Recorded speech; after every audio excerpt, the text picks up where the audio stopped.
In a world of shiny helmets, spandex jumpsuits, and strange monsters, these heroes force feed you a bowl of awesome that is the Tokudon Podcast. Join Carl and Rob as they haphazardly welcome you to the exciting genre of Tokusatsu. Now, open wide.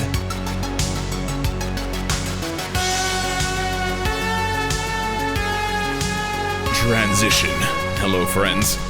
Hi, guys. How we doing? How we feeling? What's going on? Time to get the gang back to fucking together, because y'all listen to me talk at you for 2 hours last week.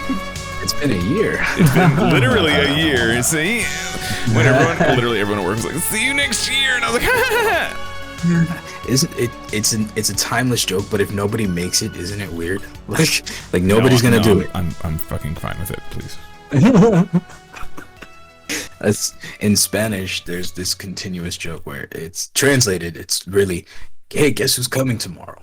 New Year. Guess who's leaving? Old Year. It's the same joke, same cadence, same delivery, and it's fucking. Everyone just eats that shit. He just yucks Everybody's it just yuck,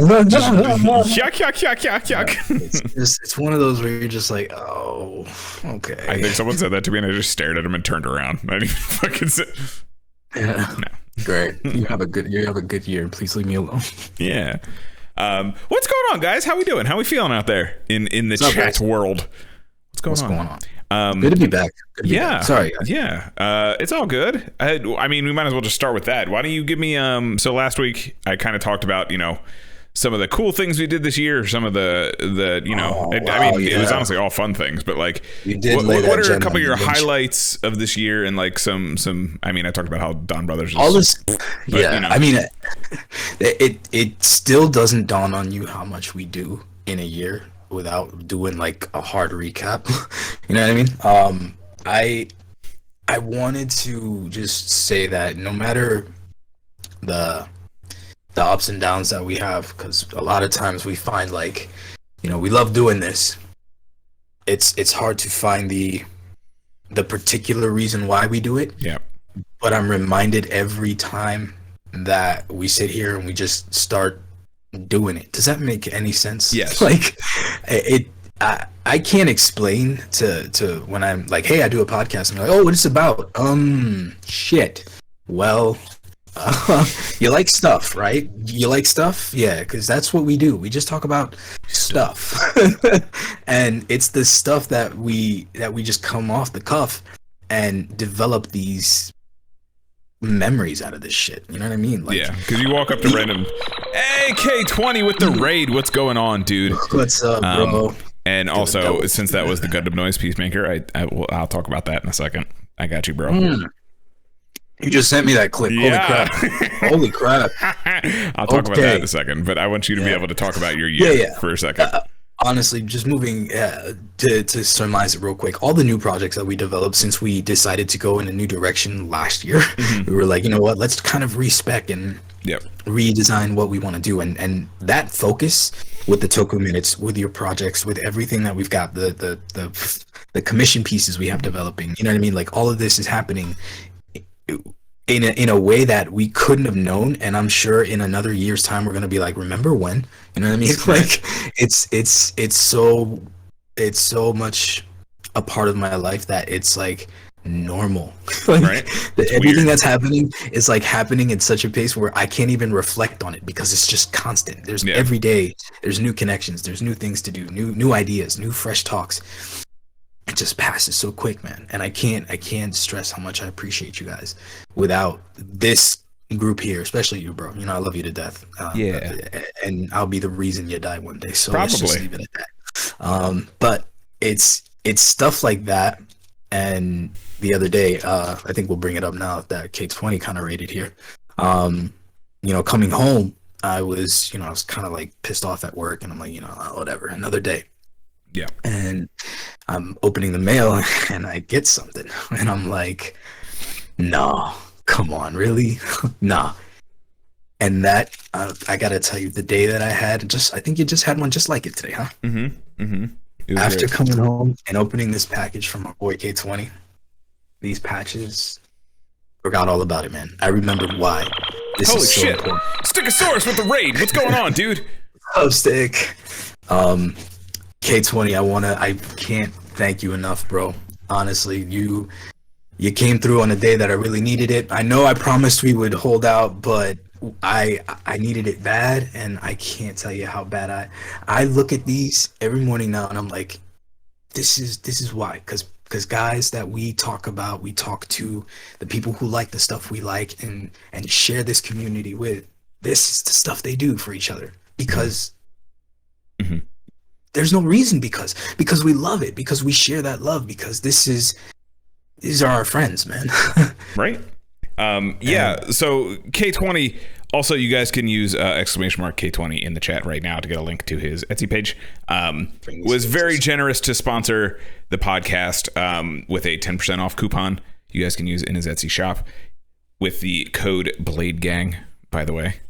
Yeah, Blade Gang. Or you just use the link, it'll put it in there automatically for you. But yeah, he sent us these amazing patches. I have Spectre, Blade, my boy Buffa, Ultraman, and Shishi Ranger. Shishi Ranger's backwards right now.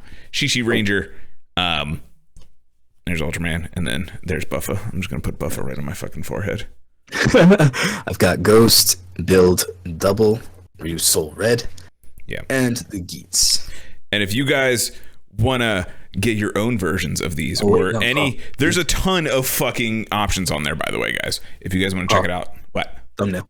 Oh shit. Fuck.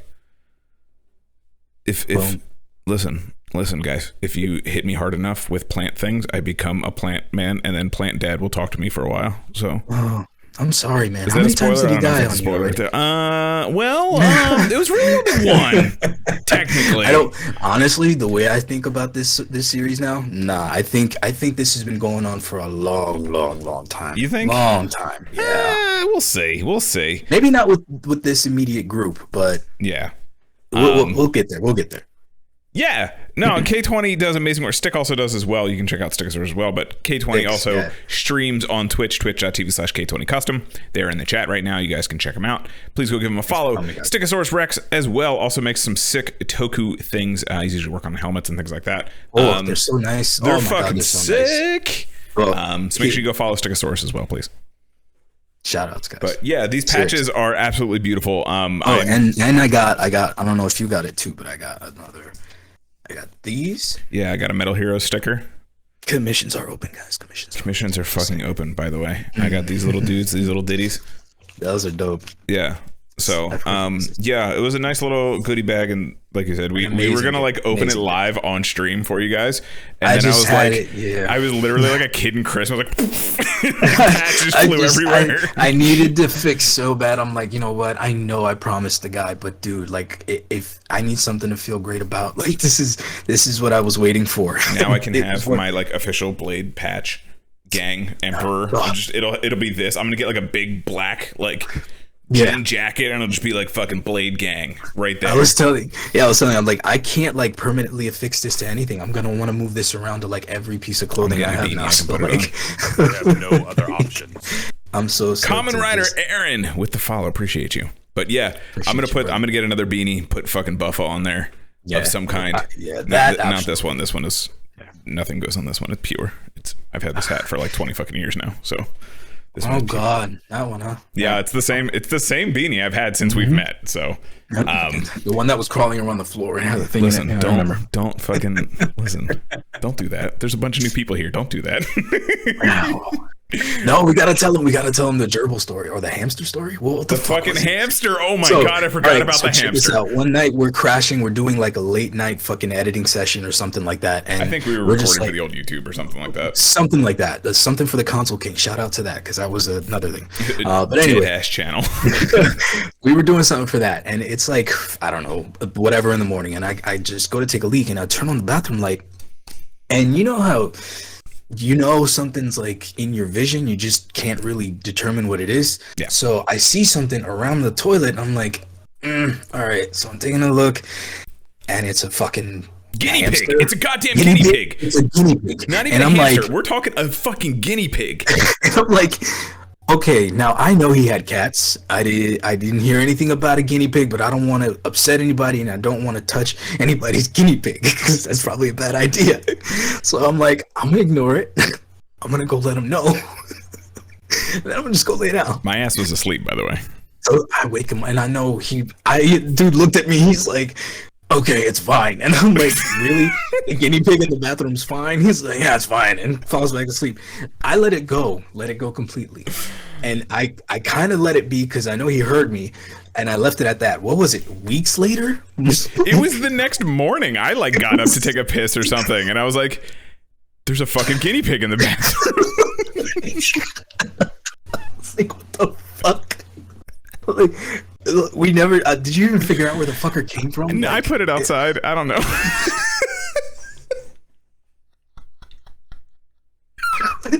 Yeah, Lion King on that fucking thing. Okay. Everything the light touches is its fucking kingdom now. Good luck. See ya. You are free. Good luck. And the best chance. There's like a fucking infestation of guinea pigs in your neighborhood. I was honestly waiting for me to like let it go, and then like a big bird just come and take it and fucking swoop off. It's one of those moments where I was like, that really just happened. That really and I have no explanation for it. There's no reason. No reason. So no that's reason. oh my god, this shit. Yeah, so now we're here talking about it. Now we're Fucking here 10 talking years about later. fucking dudes in exploding spandex and monster costumes. What a fucking wild ride it's been. I mean, we went from doing the scary shit, the nightmare fuels and all that stuff. Yeah. So we were trying to keep up with you kids. We always try, but you guys are so Fuck hip. you guys. I'm like the old dude in the first round of Geats, where it's just like, I don't know, man. Recapping, I connected with him. I get it now. Yeah. I get it. Man was like, you know what? I'm just doing it because I can, and I'm trying to save somebody. Like, my man was like, it was him. All right. All in all, Kamen Rider Gantz has been pretty damn good. It absolutely has. It has marveled me. It has floored me, and I think I'm like sending clips of fucking everything to you. Like from episode fucking 1, my man Buffa stole my goddamn heart. And not for anything, but he is a consistently entertaining character. He's not I thought he was gonna turn into like a hard fucking what's this guy from Geo? Coin Gates. You know what I mean? Oh, okay. I thought he was gonna turn into a hardcore him. So far he's still pretty much the same character. Yeah. But he does have a heart of gold. I like that about him. I like that he's literally me if I was a Kamen Rider. That's what I fucking like. He takes everything and he's like, I don't know how this works. I'm gonna bop it with it. I don't fucking know. I'm gonna take this. I'm gonna bop it. That's what I'm gonna do. The chainsaw sword is the shit, man. The chainsaw sword is fucking cool, by the way. I don't know if you guys are new to this channel, we fucking love Warhammer. And chain swords are the fucking shit, okay? Even if you don't know what Warhammer is, it's a chainsaw fucking sword. Come on. Yeah, Gears of War. You like the Lancer? I like the Lancer. It's fine. They're fine, I guess. Let it go. It's fine. Point is, things go burr. We like it. Okay. Things go burr. We really like it. They go big burr. We big like. But I like that he's going after the riders ultimately. I mean, I don't quite understand why he just doesn't sack every turn. I mean, if his goal is to eliminate them, why not just eliminate them during the match? Because he can't win the tournament then. Well, if there's nobody left, what's to win? Right? He just starts murdering admins and shit. Just saying, if your idea is to kill everybody when nobody has any power ups and you've got that not kill, defeat every Kamen Rider. Is that the distinction? That's the distinction. He says specifically to defeat every Kamen Rider, which I want to see in a movie where he wins this DGP and goes up against like Shadow Moon and just like punks him into the ground. So he's gonna be like an Odin type character, where he's just like, I'm gonna call the shots from here on out. Yeah, he's gonna be like, I'm the big dick on campus. Y'all better step up, but it ain't gonna happen. So it's not, because you know who's got his number? Geats. Geats. Yeah. Always. Oh, I love that he's always a step ahead. I love it. Always. And it Always seems fucking like up to something. I know the writing isn't fucking, Machiavellian levels of fucking conspiracy, but still, it's clever enough where I was like, oh, okay.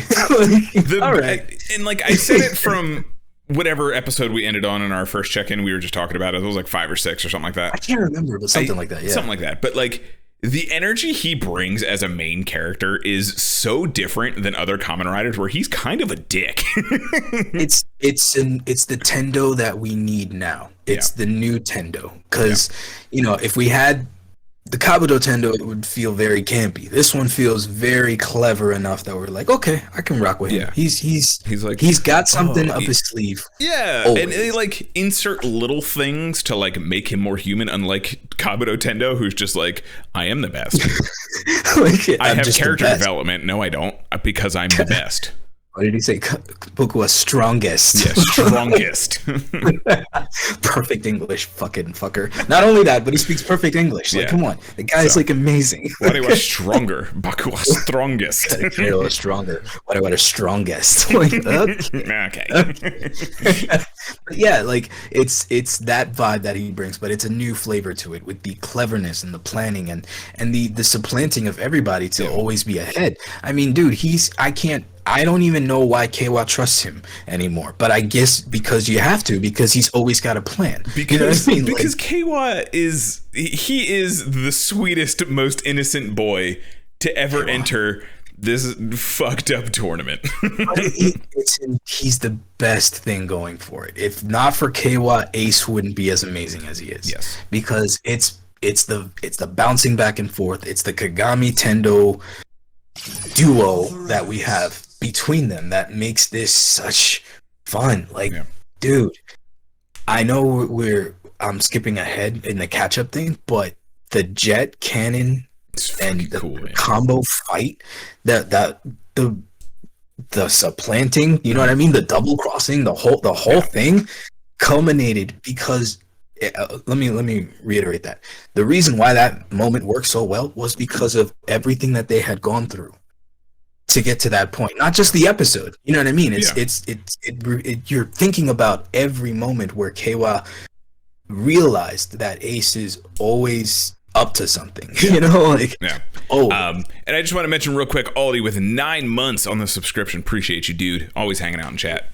Always lurking. Appreciate you as always. Kamen Rider Aaron is saying that they're getting Butters vibes from Keiwa sometimes. So, what's up, Josh? What's going on, man? Holy shit, Josh with the resubscribe as well. 15 fucking months. Damn, dude. Wow, bro. Damn. Now I'm gonna have to hear Keiwa's dubs and Butters' voice in my head. Right? Please, Geats. You're so mean, Geats. But it's kind of cool, too, that, like, their motifs are kind of coming through in their characters, right? Like, I think that's a really cool little touch that they've put on the show. Because Kitsune's foxes, that's where Mushi Mushi comes from. I don't know if you guys knew that, but that's where Mushi Mushi, when they answer the phone, they go Mushi Mushi, because Kitsune cannot say Mushi Mushi. That is a weird trope that has entered standard Japanese society that comes from folklore. Yeah, Mushi Mushi, they can't say it, so that's why if you say it on the phone, they're a Kitsune and they can't answer. That's cool. I didn't know that. Yeah, that's totally random, but totally random tidbit. But like, this is what you do. This is what we do here. Geats, and they're also notorious tricksters and things like. I mean, Geats says it 100 times, right? So he can't because Naruto's stupid. He just can't answer phones because he's a dum-dum. Naruto he can't answer the phone because he's a dum-dum. What is that? That's not a thing. He creates 10 clones and he still can't figure out how to fucking dial out. You know what I'm saying? He yells loud enough to be heard by the entire house. Exactly. That's what it is. He just becomes fucking Hokage, I guess. Sure, why not? But and then Keiwa being a Tanuki, he when they get to that jet cannon fight, he's like, "Hey, Tanuki's got tricks too, man. What's up?" Right, what's up? And he just like brushes his shoulder a little bit. He's like, "Hey, what's up?" It's exactly the point. It's like, but it pays dividends because you see that for him to do that in that moment is such a contrast of the character he was the entire time. Yeah, like you wouldn't suspect that of it, but the only reason he did that was because of him watching Geats. You know what I mean? Yeah. Like it's And that's what he says. He's like, I thought, what would Geats do? You know, what would Ace do? Yeah. Okay. Like, and it's so good. It's so good. And especially seeing him progress from Kawa, seeing Kawa progress from the first tournament into, we just started the third tournament with 17.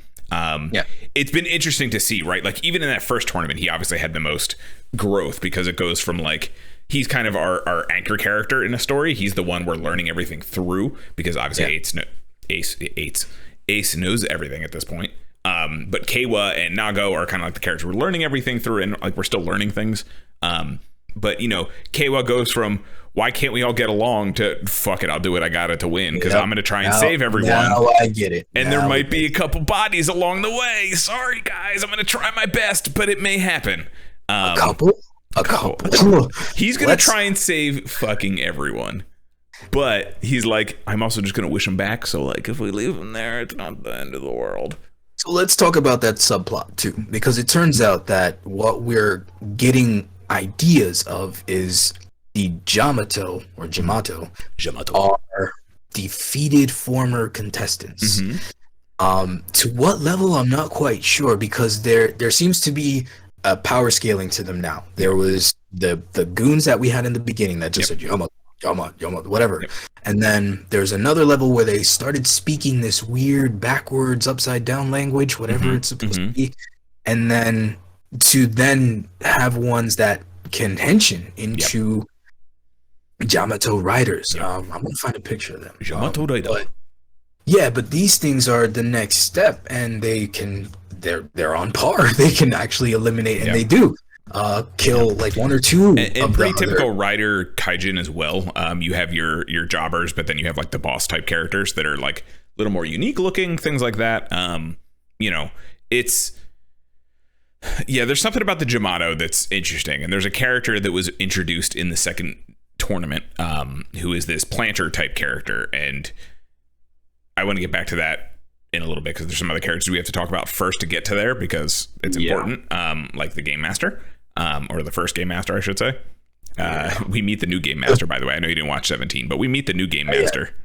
Okay, and he's something. Is he? He's something. Okay. Well, is he? All right. So I'm dropping a picture of the goons first, and then the Yamato riders. Yamato rider. Okay. So yeah, I dig it. I mean, obviously you give anything a scythe, and I'll take a look. So it doesn't break. It's not too vastly different from the normal guys, so it's not like garish to look at.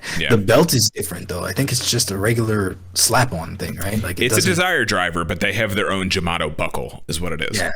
Because remember, there's the one game where they steal the belts, and that's what we got. It's the keep away. That creepy red girl who reminded me so much of an SCP.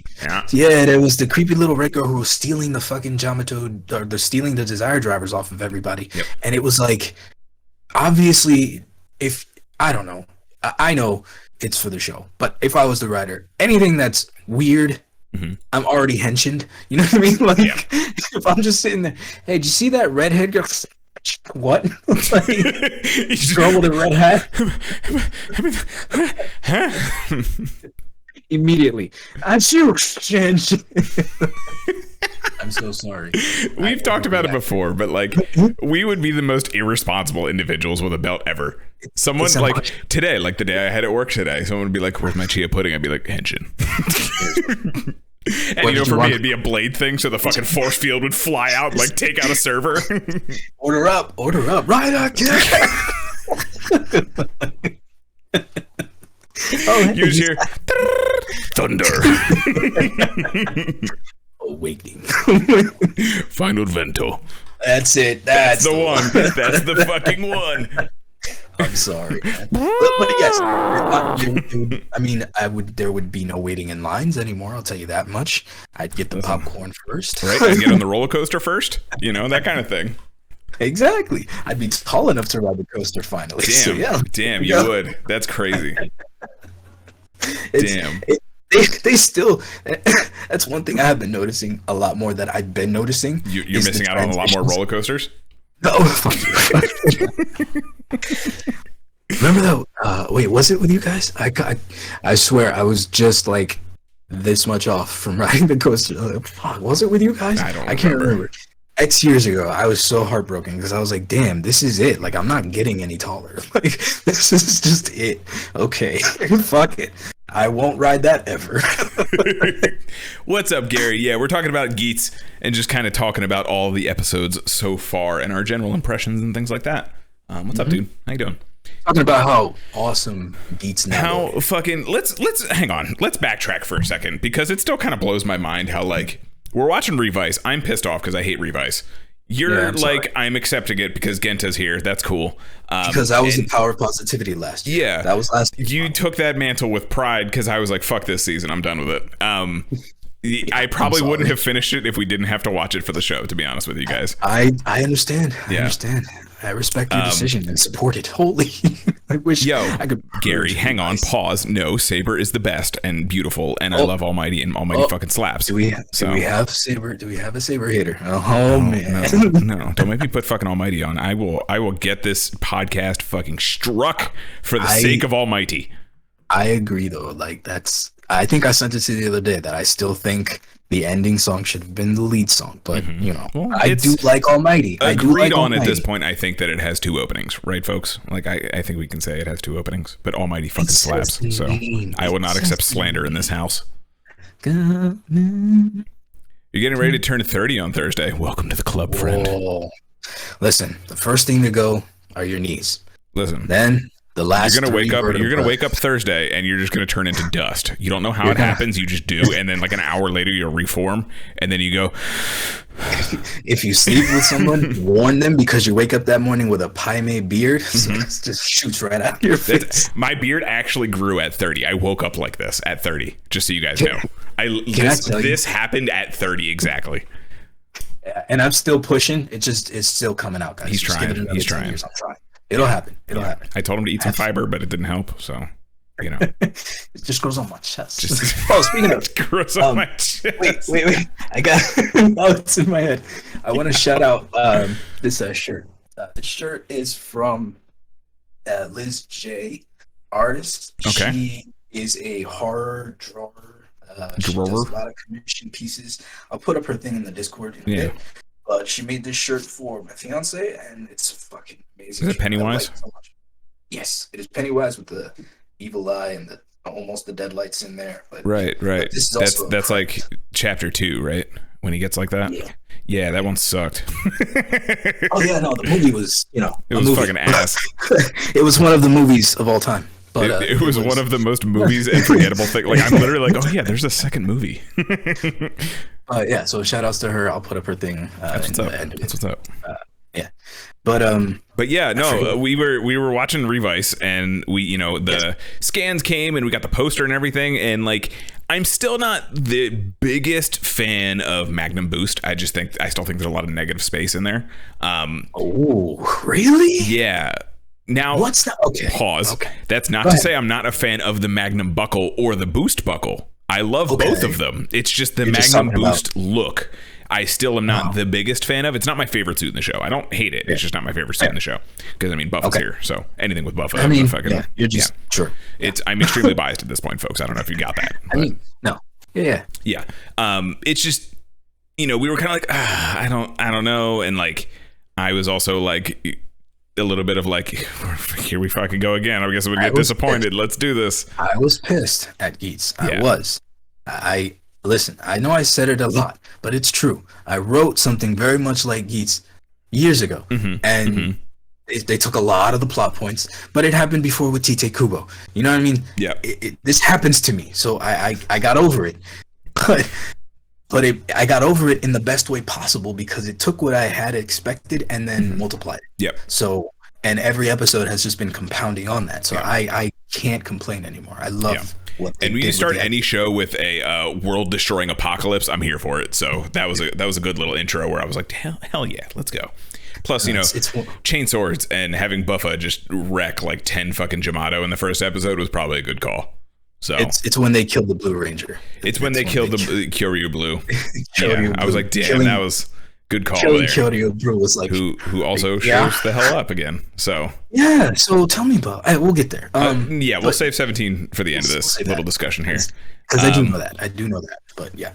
But that's my whole point. It's like the revelations in this show aren't just surface level. You know what I mean? It's not just villain of the week. Yeah. These are ingrained world building things that are spanning out to be like, wait, what? Are you serious? What? Yeah. Like every time. And every it's kind of time. cool because it's not Deus Ex Machina necessarily, to where it's like It's Deus where Ex Ace. yeah, Deus Ex Ace, which like, and I'm not saying he doesn't have some bullshit main character nonsense. I'm not saying that at all. He does. That's the whole point of Yes, Ace. He has absolutely. main character bullshit. But like every time they're like, oh, but then there's another layer to this. It's like, oh fuck, okay, yeah, no. It's like, and it's enough that like we get little tidbits every other episode, every 2 or 3 episodes, where like it's a little bit of a slow burn. And if we can keep this pace up, I'm absolutely here for it, honestly.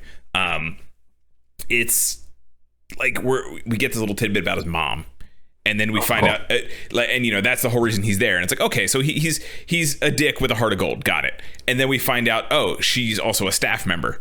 Oh, she was the navigator. Like, what's her face Was before the this? Fucking navigator. Yeah, like what? And it's like, wait, oh, what? how long? And So- then you're like, oh, and this also happened 2,000 years ago. And you're like, wait, what?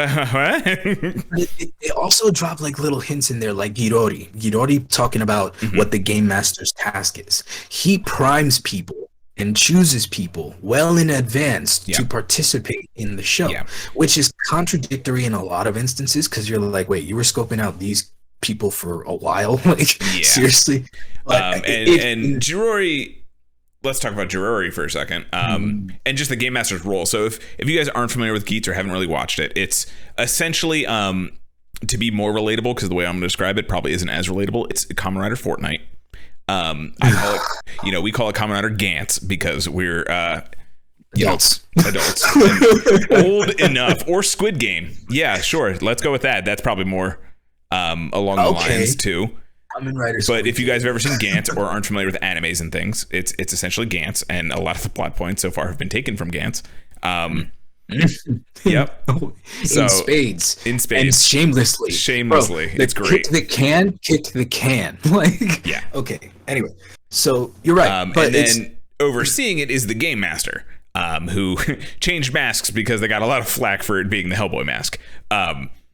And you know, you find out eventually that this caretaker is the game master, and he's the one who makes these decisions. And yeah, you find out he's vetting people inside of this world, which we haven't really found out if this is like a VR world that people are plugged into, or if they're kind of like passively in some other world and like kind of invading, I think it is a pocket dimension that they're locked in. Yep.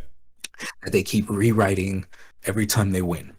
And whether they're like matrixed in or they're actually physically there, some kind of juju is going on where they're just cycling time. Yeah, it's like its own little pocket chunk of people and things. And it could only be because, again, I know my first theory was wrong about Kuroto being the god gamer.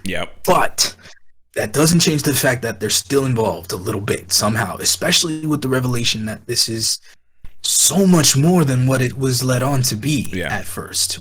I mean, you begin this show, this is a struggle for survival to save the world. Yeah. That's noble, and you get your wish granted out of that. Awesome. Yeah. Hey, guess what?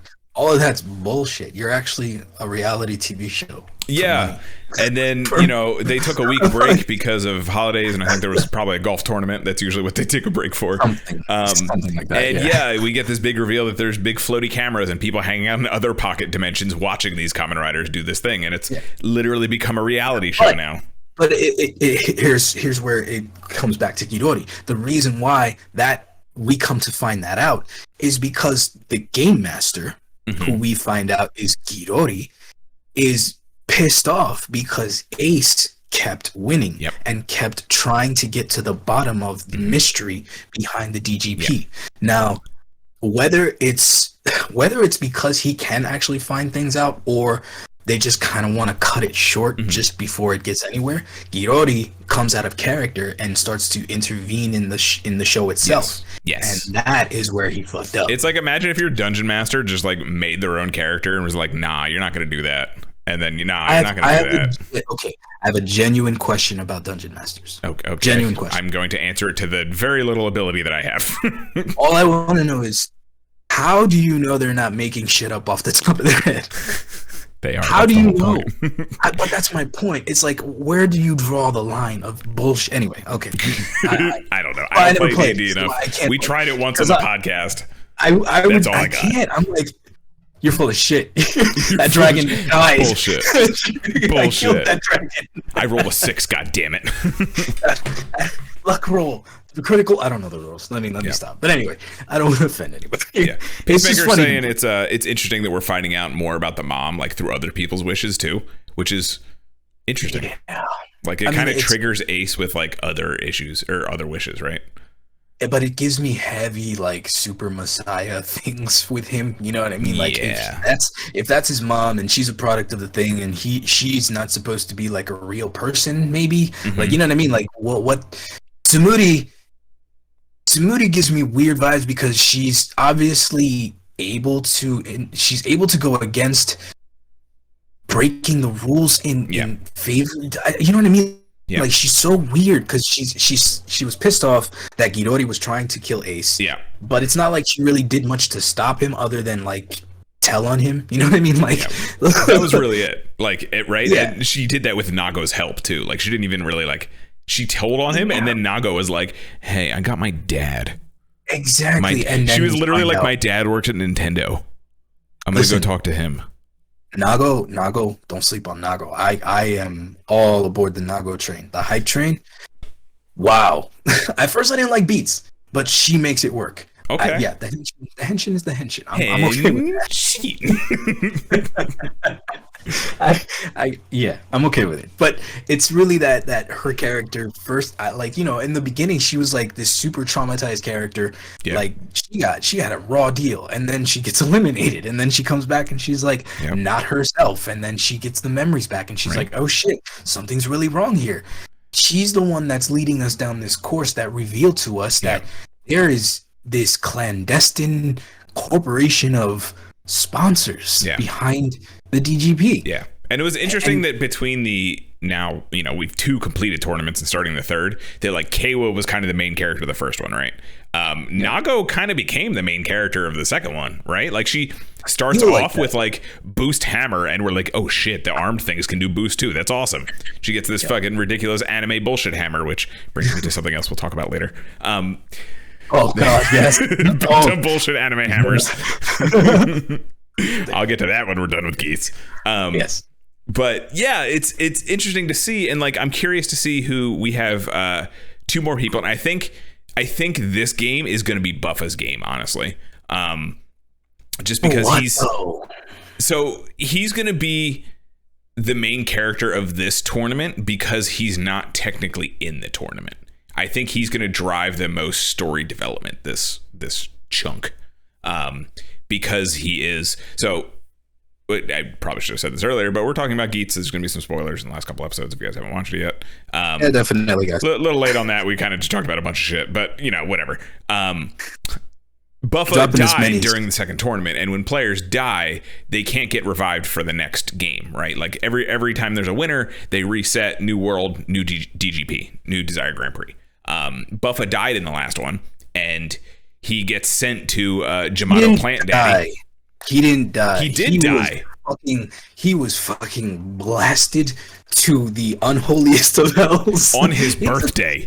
He took a cannon blast straight on, dude. Mm-hmm. Like, wow. On his fucking birthday. The actor's birthday was the day they shot his fucking death scene. Apparently, really? Yeah. Oh, that's bad. Yeah. That's so I thought that was kind of funny. But he gets sent to Jamato Dad, who you find out is this gardener dude who's growing Jamato because they have a very plant Helheim sort of vibe to them.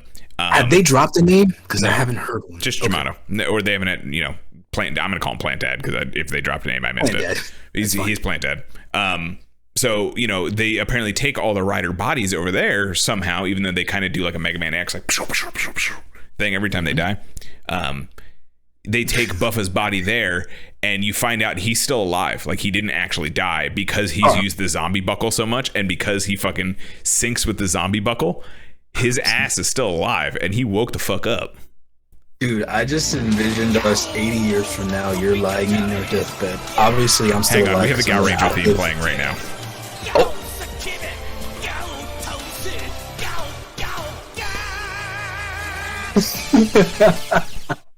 What's up, dude? What's going on? We gotta let the. Thank you for interrupting my podcast. It's great. It was beautiful. Please do that more. Maybe not more, but just thank you. And louder. Sorry. And louder. No, the JoJo one is very loud. I've tried multiple times to turn it down. That one is so fucking loud. It can only be loud. You can only play that to the point where it breaks the speakers. Eardrums need to bleed when JoJo comes on. God damn it. I put in a couple clips. I think I sent them to you, obviously, like I do. But like the clip that I first uploaded was Geats with the boost bike, and he smashes the bike on the Yamato. Yes, this is the actual Akira reference. Listen, this got me. I was bouncing. I was like, oh my god, do it again. This is oh my god, do it again. This is the kind of shit that I'm talking about. Like, and it's not like this wasn't even the main focus. This wasn't like the highlight of the episode. This was just what he did to off that rider. You know that one dude, he said, "You're gonna fucking hold this bike." Do you get the sense that if they did more for the quote superpower with the scarf, the super form? Well, I guess Jet is the super form, is it? Jet Cannon is the first upgrade that we really see. The first like real upgrade. Fever is kind of like you can just use the buckles, you know, that sort of thing. Right. I like the scarf touch. It didn't have to. You like that more than that? I do like. I like what it does. Honestly, I'm indifferent to the scarf itself. I like the scarf look with the Magnum. Oh, that's a nice look. Ooh. Okay. Yeah, Magnum's pretty dope too. Almost. I mean, I'm obviously again biased to Buffa, but that's just because he has two fucking chainswords at that point. So, I mean, is that clip on here? Do you have that clip? Where he has two fucking chainswords? Maybe I don't know. Yes, it is, Ken. It is nearly as loud as Bullshit Blazing and Gun Viper. It's almost as loud as fucking Gun Viper. That's how loud it is. Gun Viper. Yeah. I love that. Listen, Saul. Woo. My man. If Fies is saying Geats feels like a reality show I'd rather watch than any other MTV reality show nowadays, or any reality shows right now. Yes, and that's exactly what they go for, especially with this new episode. They literally turn it into a reality show where they have to sleep at the little bar now. They're sleeping there, and there's constantly cameras on them. Big Brother and shit. Like, it's getting weird. But it's definitely Gaunt's, guys. It's Gaunt's. Literally Gaunt's. Gaunt's, you guys. A little less offensive, but literally Gaunt's. A lot less offensive, because there would be a lot more naked people. There'd be a lot more other things happening, too. But, you know, that's a whole other conversation. It would not be a kid's show. Let's put it that way. A still equal amount of death. There's a lot of off people fucking death in the show. There's a lot. And so, it's obviously Gary mentioned earlier there is a ton of riders. There is a ton of riders. Every player in this game is a separate rider, and the distinction they make between them is, or I should say the easy way they kind of change it up is they'll have these plain black suits. It's kind of like a platform, if you guys are familiar with Deno. It's a basic black suit, and then their helmet changes. That's how they distinguish these riders. That's how they can crank out 100 of these guys. And it's interesting to see. Some of them are just repaints, you know, some of them are slightly different. We've seen teases for some, like we have an elephant one in here somewhere at some point that was teased in Buffa's little flashback thing. And then we have a couple that are repaints, like Punk Jack and Pan Jack or whatever the panda was. I'm waiting to see Mary come back, honestly. As like, I want to know what the sheep syncs with. That's all I want to know. Like, I need the sheep helmet back. That thing was kind of sick. I don't care about Mary. I just want the sheep helmet back. I'll take the sheep over the penguin head. I'm not a big fan of the penguin look. It's you want the old man back? That's what's up. Yeah, that poor fuck. Yeah. Well, he'll come back from the way it looks. He'll be back. Apparently, everyone will probably make their way back. To be honest, I don't know where, and it's the weirdest thing. It's like no, let me not bullshit. I don't know what they're doing with this. What is the point in bringing them back? Yep. Zombified, reanimated, whatever it is, in that way. Yeah. Like, what are you achieving? I think So Faiz also just mentioned that they didn't have 100 new players, or it was like 16 or whatever it is. There's only 5 in this new tournament. There's only 2 new ones, and then the 3 we know, Keiwa, Ace, and Nago. There's only 2 new players, and they're old players. They're old DGP players. You want to talk about how Ace secured his place? Like, fucking, oh my God, this dude. So he tricks the trickster that tricked him to begin. Do you understand the chess that he's playing? Ace is playing like 9D chess, and Keiwa was like, haha, this time I'm playing 4D chess. And Ace is like, yeah, that's fucking cute. So. You know, Yugi? Yeah. He fucking heart of the cards bullshit. Yeah. I taught Yugi how to play. I taught the Pharaoh how to be bullshit. That's what happened. It's just a marvel to me, and I really hope that they continue it. Like, I want there to be the moment where he's like, I'm out of play. What do I do, friends? And they do the heart of the cards thing. I want that from the show. Oddly, I really love these characters enough that I can be okay with Power of Friendship, because I like these individually enough that it's not just the A show. Yeah. It is just the A show, but it doesn't feel like it. Yeah. Everyone else gets enough spotlight to where like it isn't too much, right? Like Kabuto for a solid 40 episodes is the fucking Tendo show, but Kagami is there doing his thing. And Kagami's the real main character. I will die on that fucking hill. He is the real main character of that show. I'm also a Gatack Shield, so that's fine. But and we kind of have that, but now we have like 2 technically, but we have some other interesting characters that are kind of coming in and out. But we have 2 backup characters that are just as interesting. It's as if Tsurugi didn't get offed. You know what I mean? Like, you have that still fun character around. Yeah, it was super fun killing your own sister and being a monster and not realizing it because you blocked it out because you killed your own sister. Have we mentioned that Kabuto's fucking dark? Really goddamn dark. Really fucking dark. Heisei. But is it as dark as Zaborgar? No, we don't have anybody hanging off their daughter's nipples. We don't. Listen. When Kamen Rider has a dad. When Kamen Rider has a dad fighting his son hanging off his 500-foot tall robo daughter's nipple. Right. Come talk to me. That's it. Y'all want to know what we're talking about? Go watch the Zaborgar episode from a couple weeks ago. Movie's fucking wild. It's a benchmark to the point where it's now become part of our, between us, a bar. We used to call everything Madara broken. Yeah. Colloquially, everybody kind of recognized there was no greater power than Madara. But now, Zaborgar stupid. It's Zaborgar stupid. Zaborgar stupid. Is Zaborgar bad? Yeah, it's Zaborgar. I need an artist to do like us fighting on the rail. I need an artist to do that. Please. Can I hang off? I need to be the one hanging off, please. I mean, we're both hanging off. That's how that scene played out. We're both hanging there. Oh man, that'd be a fucking t-shirt. Let me tell you that for free. Stuff we do for you guys. Oh my goodness. But yeah, no, it's interesting to see how they're handling it. And I agree. I honestly don't know where we're going with this, but I think by the second half or so, we're just not going to have a DGP. I don't think they're going to keep doing this reset to a tournament. Well, yeah. I mean, they're heading in a direction where the games are kind of collapsing on themselves, right? Like we have a new set of staff now. We were introduced to a couple sponsors and like one dude who may just be like the grand master who created the actual DGP. We're not sure yet. Really? Yeah, the dude in the suit. The dude in the suit who gave them jet cannon. Oh, well, I don't think. I think he's more of a higher sponsor. You know what I mean? Like he's like Nago's dad. Maybe higher than him. Okay. You know what I mean? Like a game. I don't know. He's a game genie. Like a game dude, genie. You know what I mean? Yeah, he's like the Game Shark thing. He's the one that's plugged into the back of the system. Yeah, like that's the one. He's not the disc that you put fucking in. Super date us. Do you guys know what a game genie is? I said Game Shark, dude. Like, remember that? Damn.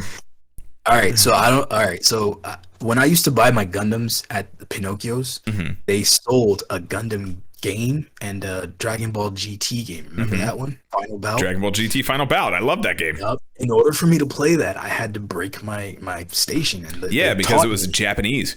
It was probably the Japanese version, so you had the little spring thing that had to like hold it up, and the other thing that plugged in the back, and all that bullshit. Thing in the back, yep. So all that shit I had to go through just to play the game that I didn't know how to navigate the menu for. Because it was in Japanese.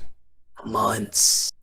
Bro, and I didn't know circle meant yes. I didn't know. The 90s were wild. All right, folks. The 90s were fucking wild. Yeah. And then by the time I finally was playing Final Bout, it was like, I don't know, already on the second Budokai game. You know what I mean? Like, that kind of wacky shit. Yeah.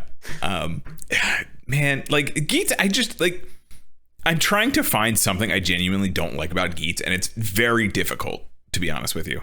Like, I'm loving this season a lot more of Kamen Rider, a lot more than I thought I was going to, just based on the suits. Who's I'm assuming Magnum's your favorite, or Geats' suit in general is your favorite right now? Magnum design is my favorite, but okay. What's your favorite helmet? Like ID core, I guess. It has to be Geats because the other ones, okay. Yeah, and it feels weird because I think it's because I take so much to his idea, the blaster. You know what I mean? His whole idea is Anzen, so it's like kind of thing. Yeah, I can't break it. So it's like I'm drawn to it, but yeah, I can't. I for a second, if I had to choose a second, I really like Nago. I like Nago's design. Yeah, I like the beats complete like when that moment thing it's got going on. They all get the fever buckle once, and then they get their complete set, and that's the moment you're talking about. But that complete beat set, I like it. And the axe guitar, come on, axe guitar is pretty sick. I don't know if you guys knew this, but I like some fucking metal, and that thing's pretty sick. She does this one sick ass kick, man. She kicks the Jamato's foot out of the way, and then kicks the shit out of him.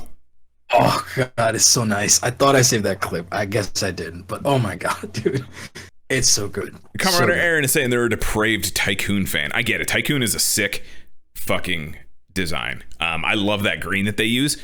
They're also saying they love raccoons, and that's also part of it. So I get that. Totally get it. I said from the get-go when we saw Ninja that my base form would be Zombie Ninja.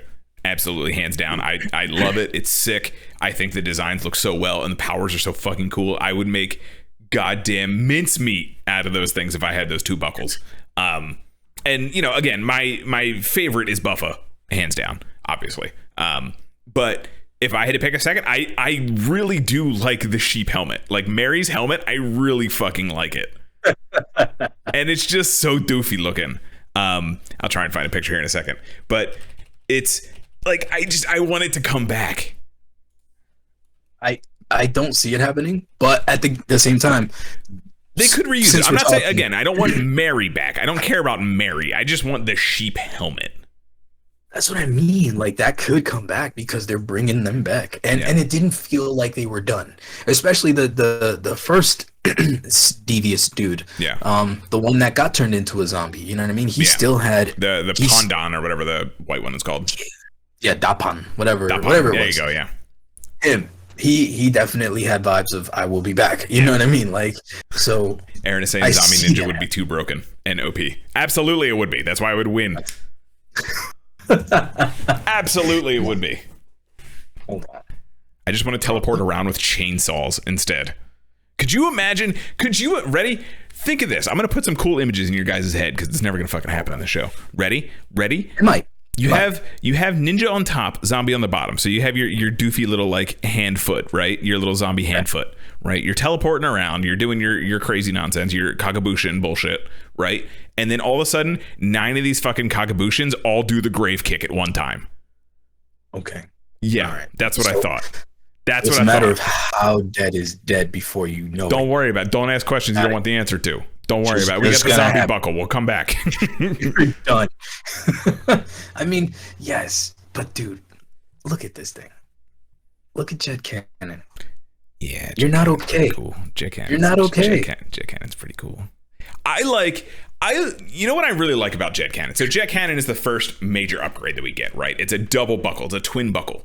And what I really, really like about it is that you kind of have to earn the second half. I think that's the coolest part. Okay, do you remember when we were coming up with Hiraiko? Yep. When we first thought of his abilities, I was stuck on this idea where he had to scale through the forms to get to his ultimate. That's the vibes that I get from this. You have to earn that bitch by beating the shit out of your opponents. Because like I could say confidently that we both think when they're just handed power-ups, it's really fucking boring. And like they were literally handed jet cannon. I'm not saying that they weren't handed this form. They were literally handed it.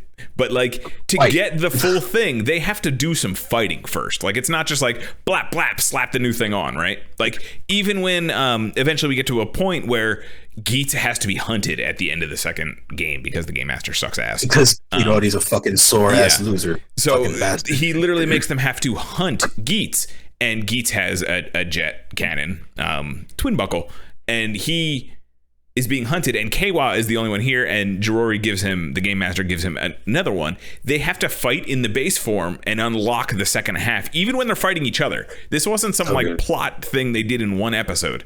They have to earn it every time they hitch into this thing, and I think that is such a cool little touch. Oh my god.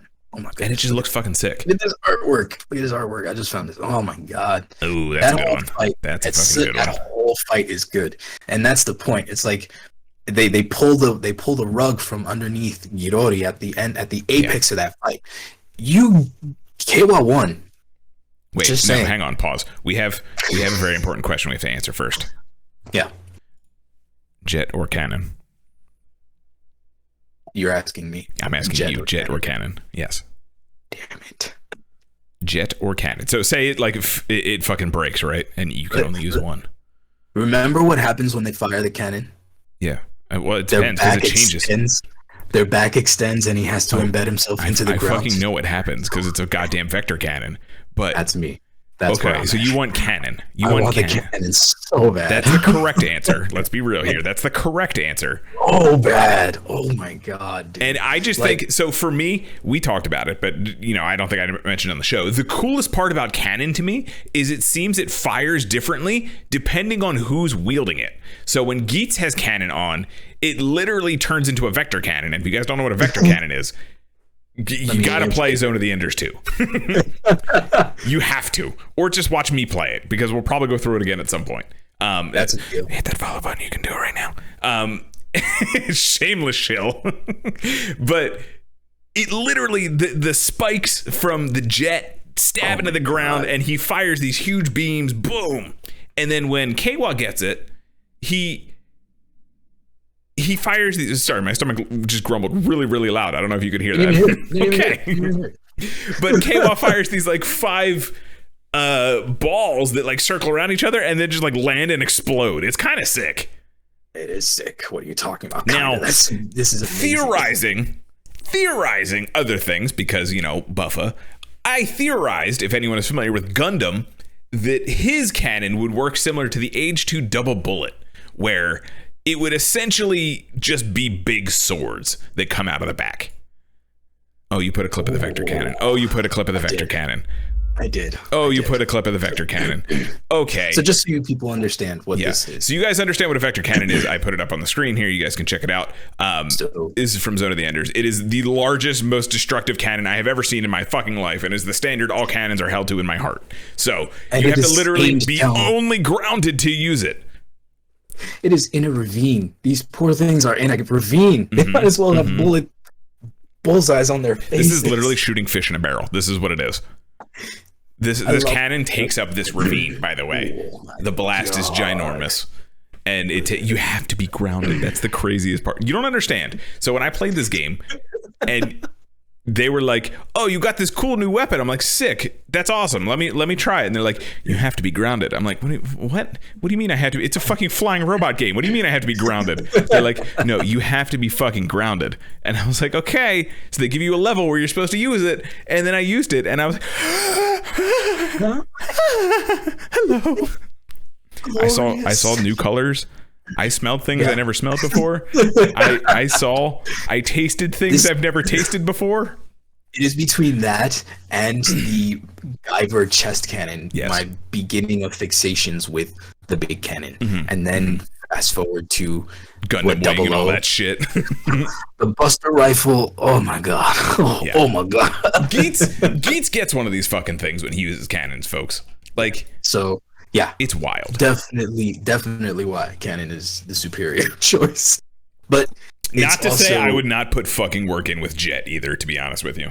Well, I mean, it's all about being fast and then being able to beat them to then blast them away with that cannon. Listen, if I can maximum spider some fool, I'm here for it. So that's essentially what Jet's gonna let me do. Just fucking. I would pay any dime to see the level of grace that you could achieve with a maximum spider. Me specifically with a maximum spider. You know what it would be? It would be like I would rip off one of the cannons and just like swing it. That's the level of grace. It would just like flying back and forth. It's the thing. It's like Carl's the type where if he can't hit you with the hammer, he'll hit the hammer with you. Yeah, that's essentially what it turns into. So, it's not. Why we got to beat around the bush? That's all I'm saying. Just like let me bop them. I don't want to get fancy. I mean, I do want to get fancy sometimes. The cool, like I'm into bows and arrows and shit too. I think that stuff's sick. Like I like big, crazy, ridiculous sniping rifles. That's cool too. Bits are my thing. I don't know if you guys saw that Onimusha stream. Then I freaked the fuck out because I learned that Ohatsu has fucking bits. Oh yeah, I told you. You did tell me about it, and I completely forgot. And then the boss killed me, and then bits flew out of my chest. I was like, holy fucking shit. So bits are cool. I like bits a lot. Yeah. Jirori also has bits, by the way. So Jirori as Game Master, can you find a picture of his sick ass rider form, please? Jirori has fucking bits, guys. If you don't know what bits are, they're literal fucking autonomous sentries that just fly around and do shit. And one of the coolest shots ever I sent to you. I don't have it actually to upload because it just sent in Messenger, but he just does this fucking and there's a huge explosion and it's dope. It's really fucking dope.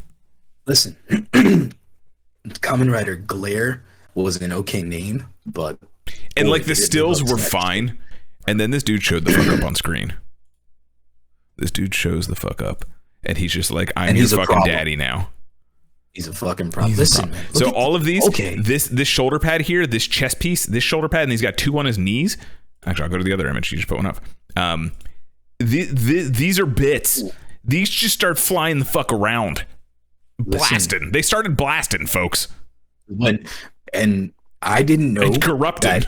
They started corrupting. I didn't know he could take control of somebody. He ganks control of Punk Jack. Dude. Yep. He knocks the helmet off and just clips his own one on there. And he's like, "You're not gonna do what I say? How about now, bitch?" Like he's literally like, "You're gonna do what the fuck I just told you to do." It's wild. It's so cool. And this design is so fucking sick. I love this helmet so much.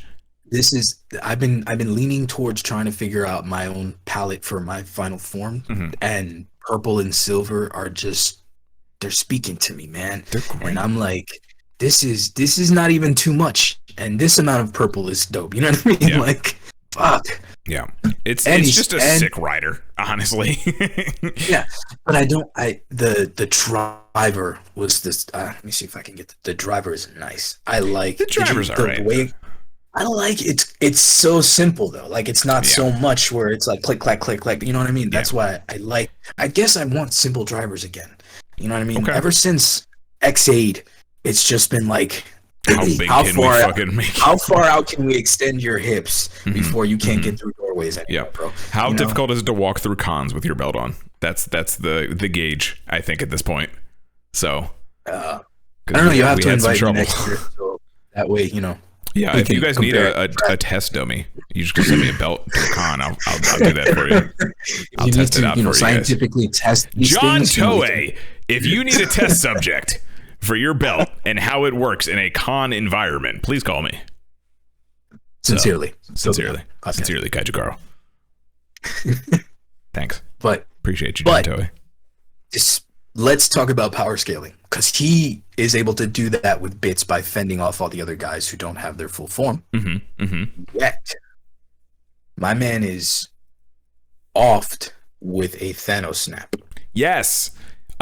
So as he is crescendoing on his plan to get rid of Geats. Nago has gone to her father, who we have learned is a sponsor of the DGP, and is going to play. I think he's going to get some kind of rider for him at some point, honestly.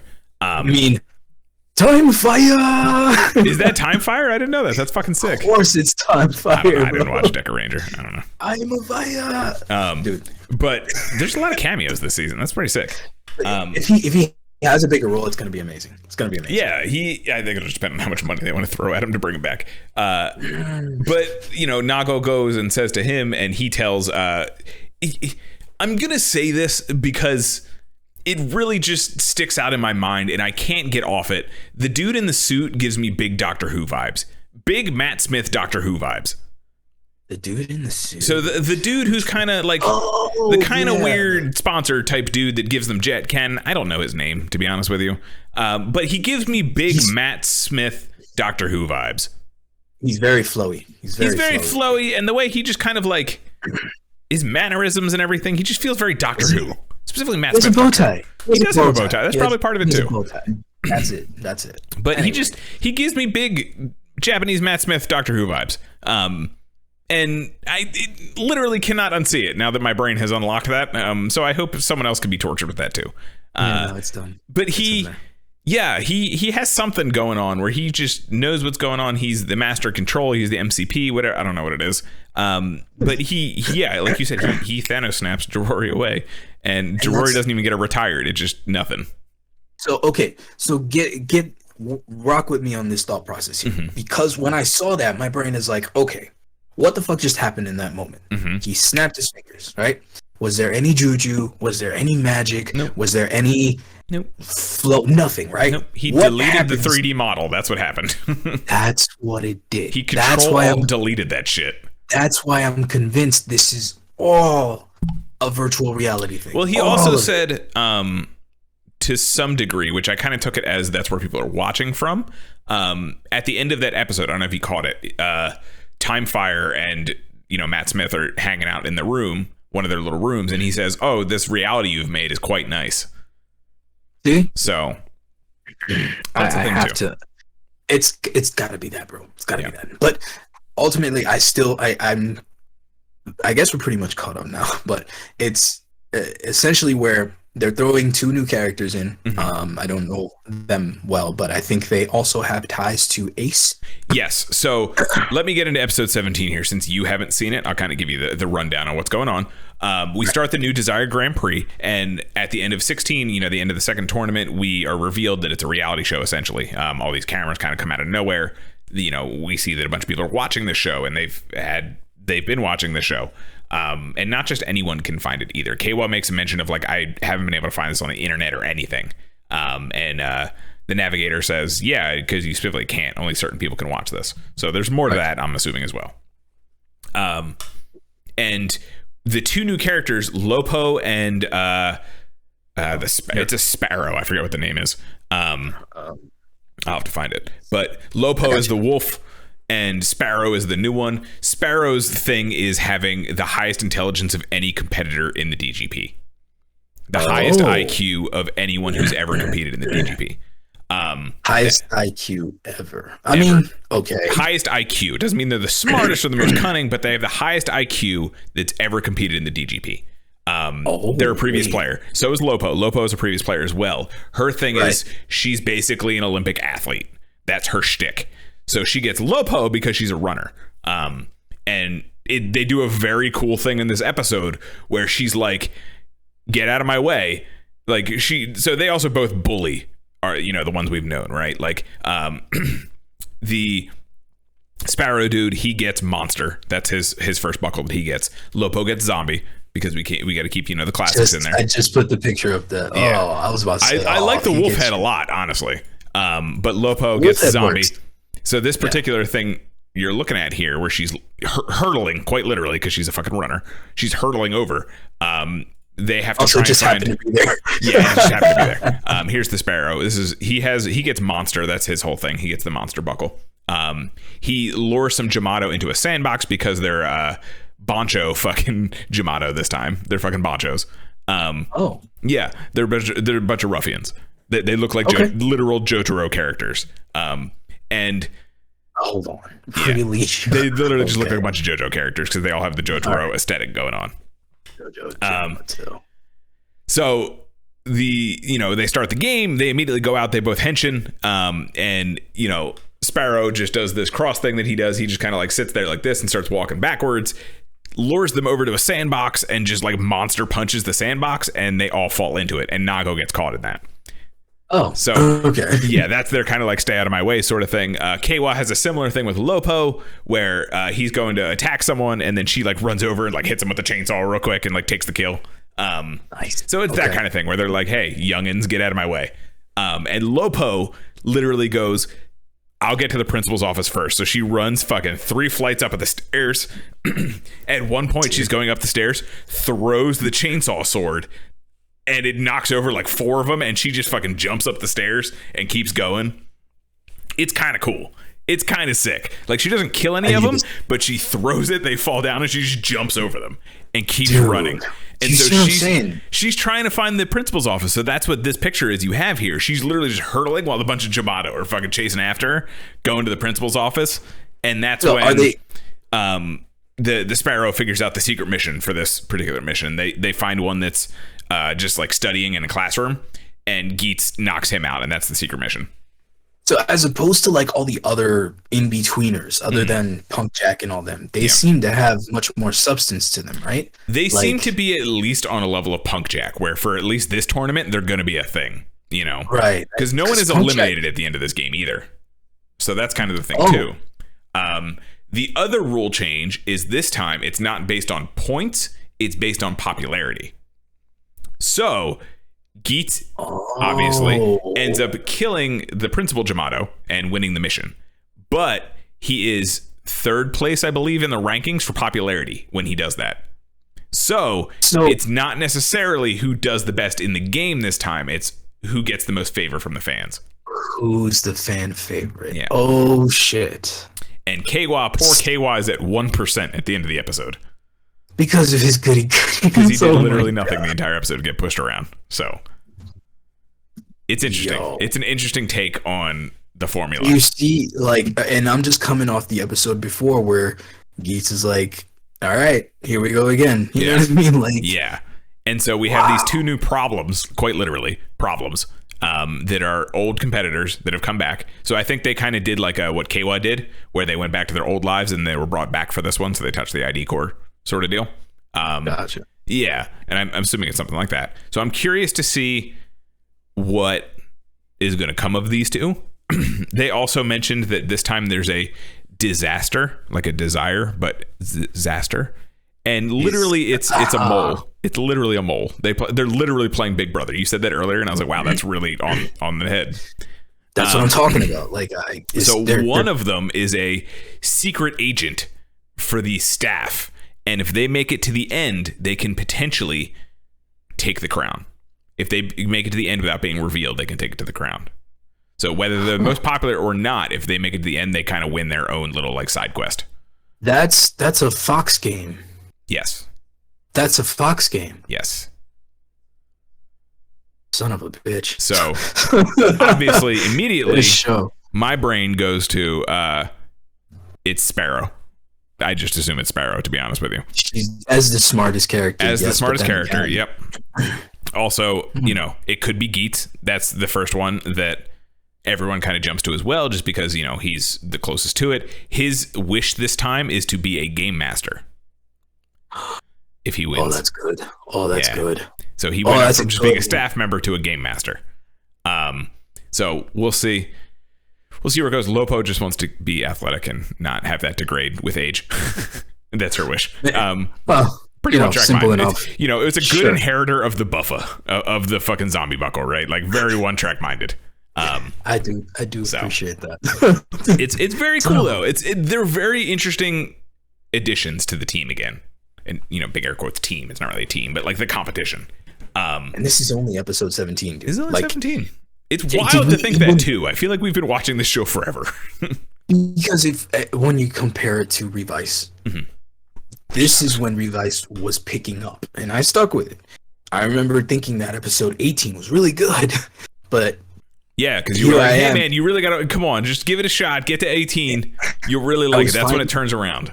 This is where I'm like marveling because I was finding excuses to watch Revice. Where here, I'm down. I'm ready. Like, let's go. Like, I was kind of upset that I didn't realize that it was already available to watch and I didn't sit. Yeah. So I'm curious to see where this is going to turn out. And me, if you guys know, I talked about how Revice should have like hit on multiple levels for me, right? Like it's about demons. It's got this tech thing going on. It's cool. It's dope. It should have hit on levels that it just didn't. This show hits on different levels in a cool way that I'm about. And one of those is a fucking tournament arc. And this show is literally tournament arcs. And I love me a good goddamn tournament arc. And you drop a tournament arc into any situation. It's an interest. We're going to be there. We're checking it out. I love that shit. It is always the most fun for me to have tournament arcs happening. So the fact that this is a show of tournament arcs literally is kind of great. I mean, when it comes to tournament arcs and all that shit, like I always go back to like the originals, Yu, all those, but Dark Tournament, the Budokai, that kind of stuff. Yeah. The 23rd Budokai to be exact. The stuff like this, like Gantz and all that, takes me to all kinds of bizarre realms that I always say this. My imagination is very grounded. Mm-hmm. So when I see things to this level and beyond, the level of epicness that I have to entertain, that blows my mind, is embodied in something that you've recently shown me. Well, before you get to that, I want to do so because I'm gonna fucking go off on that. We're not doing that for a second. Are you sure? Yes, because give it a second, because I actually want to know. I have a couple more questions just to kind of end our Geats discussion here. So you mentioned Magnum is probably your favorite buckle, right? Other than Jet Cannon. I would say so. Yeah. You would say so? Okay. Or not like beat one of those two. Do you have a favorite armed weapon? The propeller. The propeller? I like the propeller. Nice. It's the right amount of ridiculous. The right amount of ridiculous. Nago makes it out of it. I'm like, how's she? Oh, of course, she's going to use the propeller to fucking to try to fight the boss. Yeah. I like the propeller. I'm a huge fan of the mace that Mary had. That thing is fucking sick. Yeah. And I really want to see the boost version because I assume it has rockets like the hammer. And I would just spin to win at that point. So, it's cool. Fever or boost? Boost. Boost, okay. Yeah. I like boost better. I think it's more interesting anyway. We didn't see the boost legs with zombie finisher, which would be interesting to see. I'm curious to see where that goes. We did see the boost, or I should say, boost top zombie bottom. That was when he did the punch with the bull. Very cool. It's also cool that like the little vehicle thing changes depending on who's wearing it. I think it's a nice little touch too. It's the shit like that makes it. Yeah, everybody's different. I'm curious to see what kind of bullshit would happen if you had boost on the bottom. If you're just gonna like skate around and fucking like tornado with your chain blade, or like maybe some ridiculous poison bullshit happens. I don't know, because remember it has a poison effect too. So they don't lay into that too much. They don't. He only uses it 3 or 4 times. It tops. Like he uses it. It's poison charge is like the sword finisher, right? Like there's the zombie finisher, and then there's the sword finisher. Oh wait. All right. So real quick, the fact that he's back, I know that the doctor dude said it must be a side effect of the overusing the zombie buckle. Yep. What is that even supposed to mean, man? So like I'm assuming because he not only has a ID core that syncs with it, because remember all the ID cores have their assigned buckle, right? They all have a buckle that's going to work better with each of the ID cores. And that's a thing that is carried through all of them. Kawa's is the ninja, Naga's is beat, that kind of thing. I'm assuming it's not only that. So like he gets a little bit different effects, because that seems to be the case too. They get a little bit stronger effects. So that might be one of them. The other thing is also he goes out of his way for however many tournaments he's been through now with Ace. He's gone out of his way every time to specifically get the zombie buckle. And I think, Ace also has done that with Magnum. So I want someone to be like, why do you smell like gunpowder? Right. That's what I mean. Like, what is the side effect that he's implying has taken effect here? You know it's what I mean? It's the resurrection thing, the being able to come back from the dead. So then, I don't get it. So Keiwa's gonna start being able to, ingest garbage and survive. You know what I mean? Maybe. Like, Maybe. what? I mean, I think it's more likely that K-Wall could just like Kakabushin when he's outside of his suit. That's probably more likely going to happen. Yeah, you're right. I'm so Or just sorry. like make one clone, No, he starts to run and then he's going to start flying like Super Mario and 3. He starts taking. That's what's going to happen. That's it. You nailed it. You fucking nailed it. The outfit just pops right up. Just little tail wiggles, not even the whole outfit, just the tail. Solved it. I don't know. I hope that it's not just an ass pull because I don't want those to start happening now. Like it's too good for it to start doing dumb ass pulls. Like my favorite ass pull to this point was the episode with the eggs when he stopped the massive kaiju's attack with the small egg. Yes, egg. Yeah. I was like, I'm okay with it. This is a video game. I'm okay with it. Let it go. It's okay.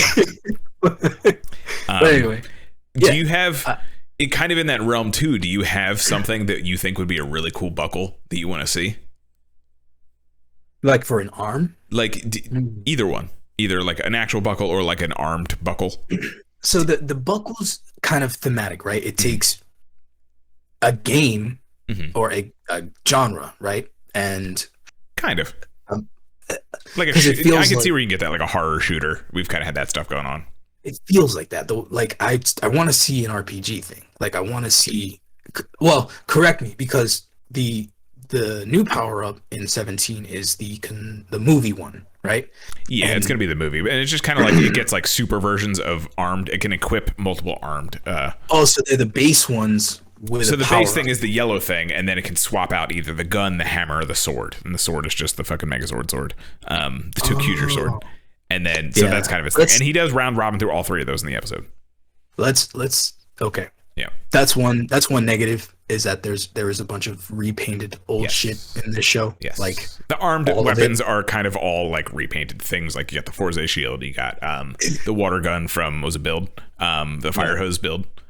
Yeah.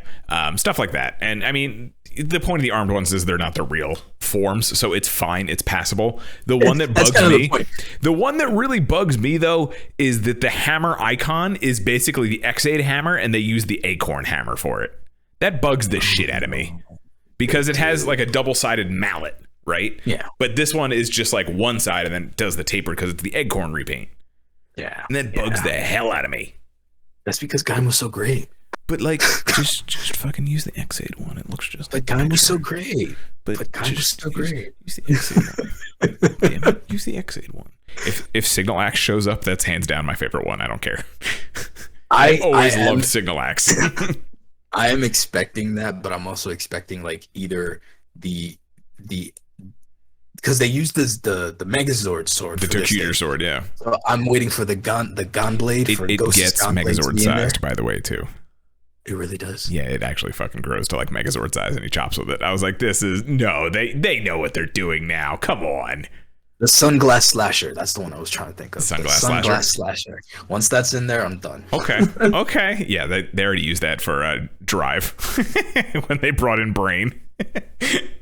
Oh God. Yeah, the goopy Brain boy. He had the Sunglass Slasher. I forgot about Bree got a Kamen Rider form. Yeah, he did. Just like Heart. Where's Medic's Kamen Rider form, guys? Kamen Rider Heart.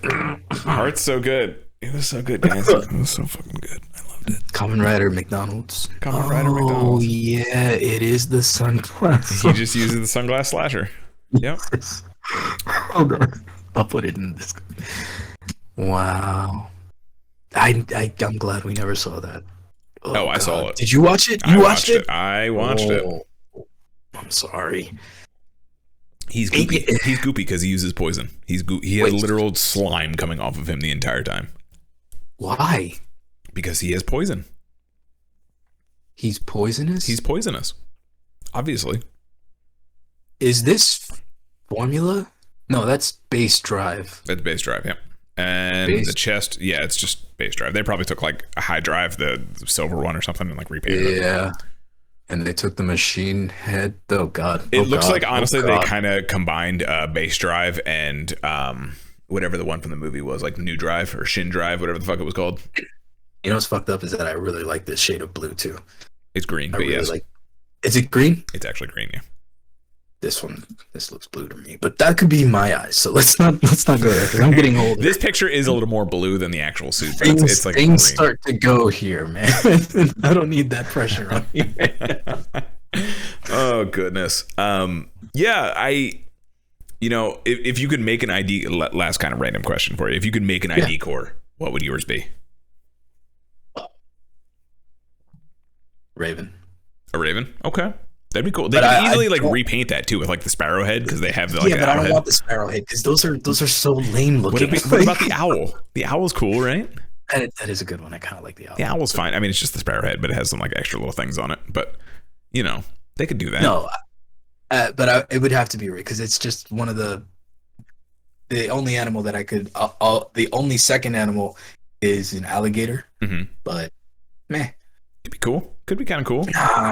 Nah. Instincts always go Raven. Always, man. It's like the thing for me. It's your Itachi crow bullshit thing happening. It is, and you can blame him. Yep, I do. I blame him for a lot of things. Itachi was a big thing on me. What about you? Other than a T-Rex. Yeah, no, I was going to say probably just some kind of like large kaiju dinosaur type thing.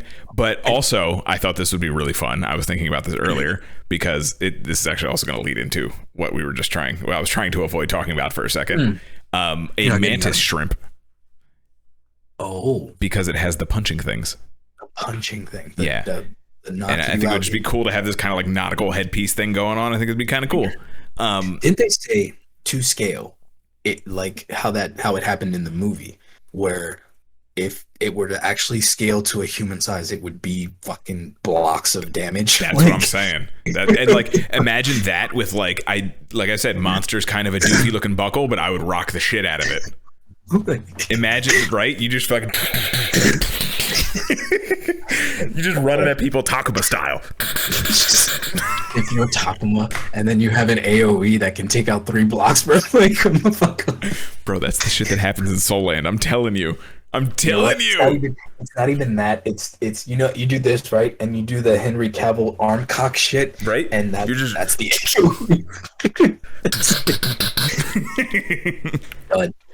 Dunzo.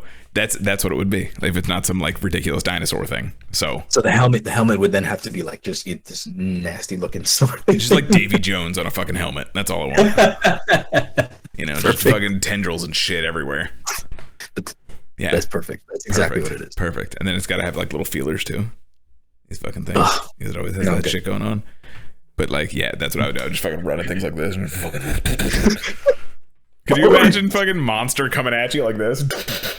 It'd be so good. Like this, you guys don't understand. Like this is when we say Takuma, we're talking about a fighting game character who is intimidating on his own. Yep. But then imagine just this big brolic brick shit house coming at you like this, like Mike Tyson. Like imagine Mike Tyson sprinting at you with his hands up. His only solution here is to put those things in the back of your head through the front of it. So he's gonna tickle the back of your fucking skull. That's what he's gonna do. But what you were hinting at is do you have any more before I get to that? Do you have any like closing thoughts for Geats? I mean, we can't. The book is still flying through, so I don't know where they're going with this specific plot point with the resurrected riders. I don't get it yet, but I'm trusting it because it hasn't let me down yet. The hiccups, with the repaints and shit like that. That's small little insignificant shit when I'm still being absorbed by this story that they're telling. So as long as the story holds up and they don't revise it, well, no one really has a sibling to pull a gun at, so I think you're good. Oh God, why? I've never seen you be triggered by something so much than that. And good pun. But I mean, honestly, it is literally. I don't get it. Why does that piss me off so much, man? It's just so funny to me. It transgresses so many levels, and I'm like, why did you let that be filmed? Who wrote that? Who sat there at the table? Why did the actors were like, yeah, that's a great scene? What? Okay, sorry, I couldn't have been in the room. I would have been fired that day, straight up. It's just funny how triggering it is for you because it's the most like we look at a lot of bullshit on this show, right? And like a lot of bullshit, and that's the thing that triggers you is Daiji pulling out a fucking piece on his brother. I have seen faces being melted from laser cannons from the nipple of a topless gothic horror, and that's still like meh. It's pretty par for the course, you know. IG pulls a piece on his brother, like, you piece of shit! I want you to die. Like, I apologize. Sorry, guys. It's so funny to me. Yeah, I said, I can't say enough good things about Geats. I very much recommend people check it out. I also fuck Revice, so that's fine.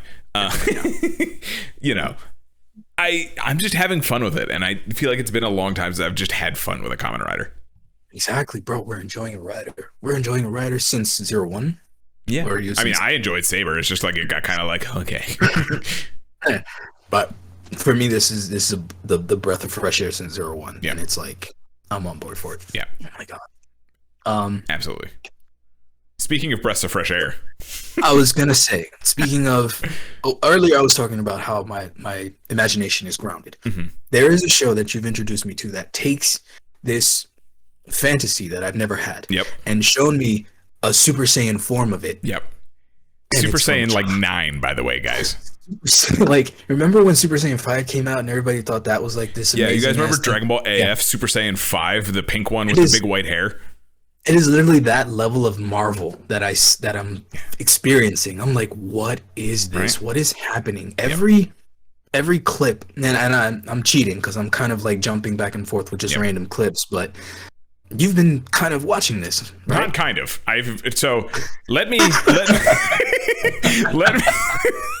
pause. Let me correct you. I haven't been kind of. I have been absorbed by this. This has been my life.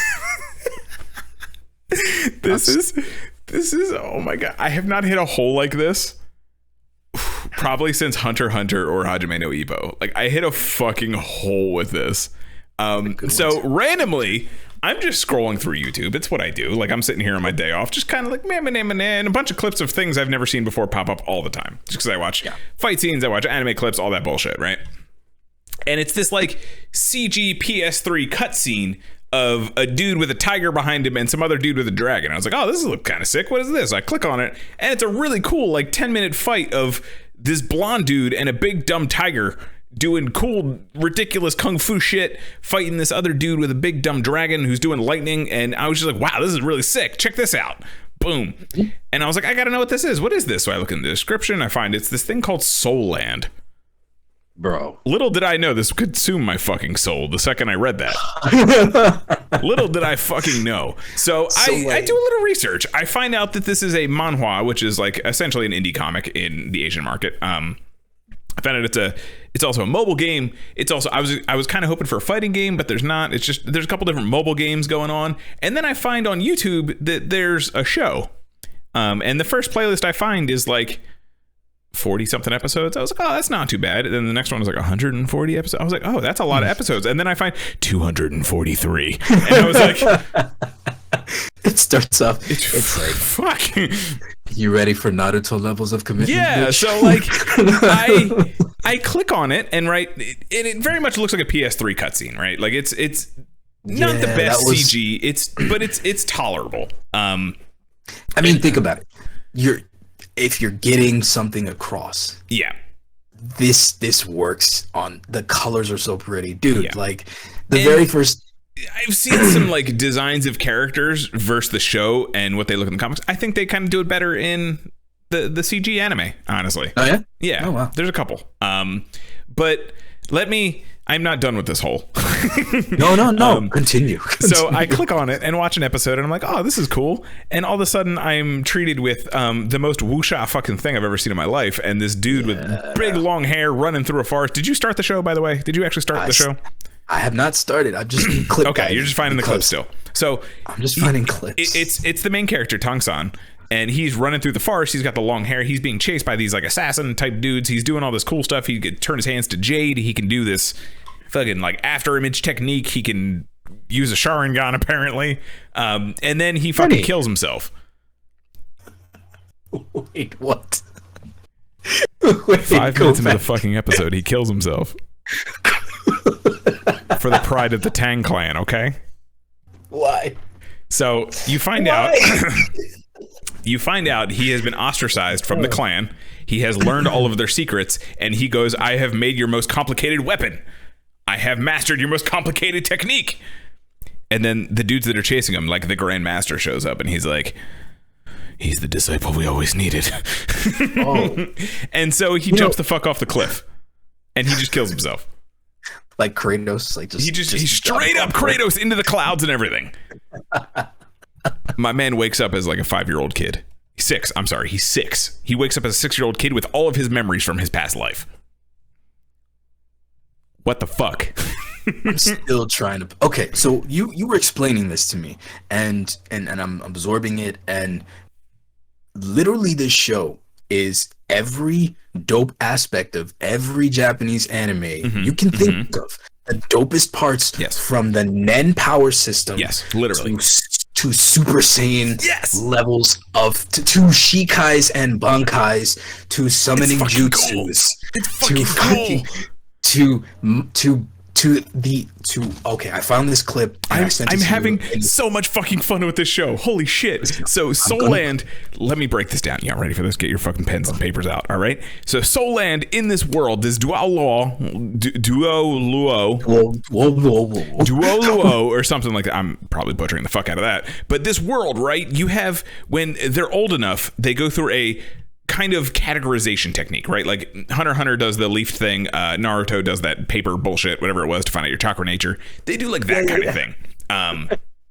And so everyone is gifted a martial soul, and this is either a tool or a beast soul.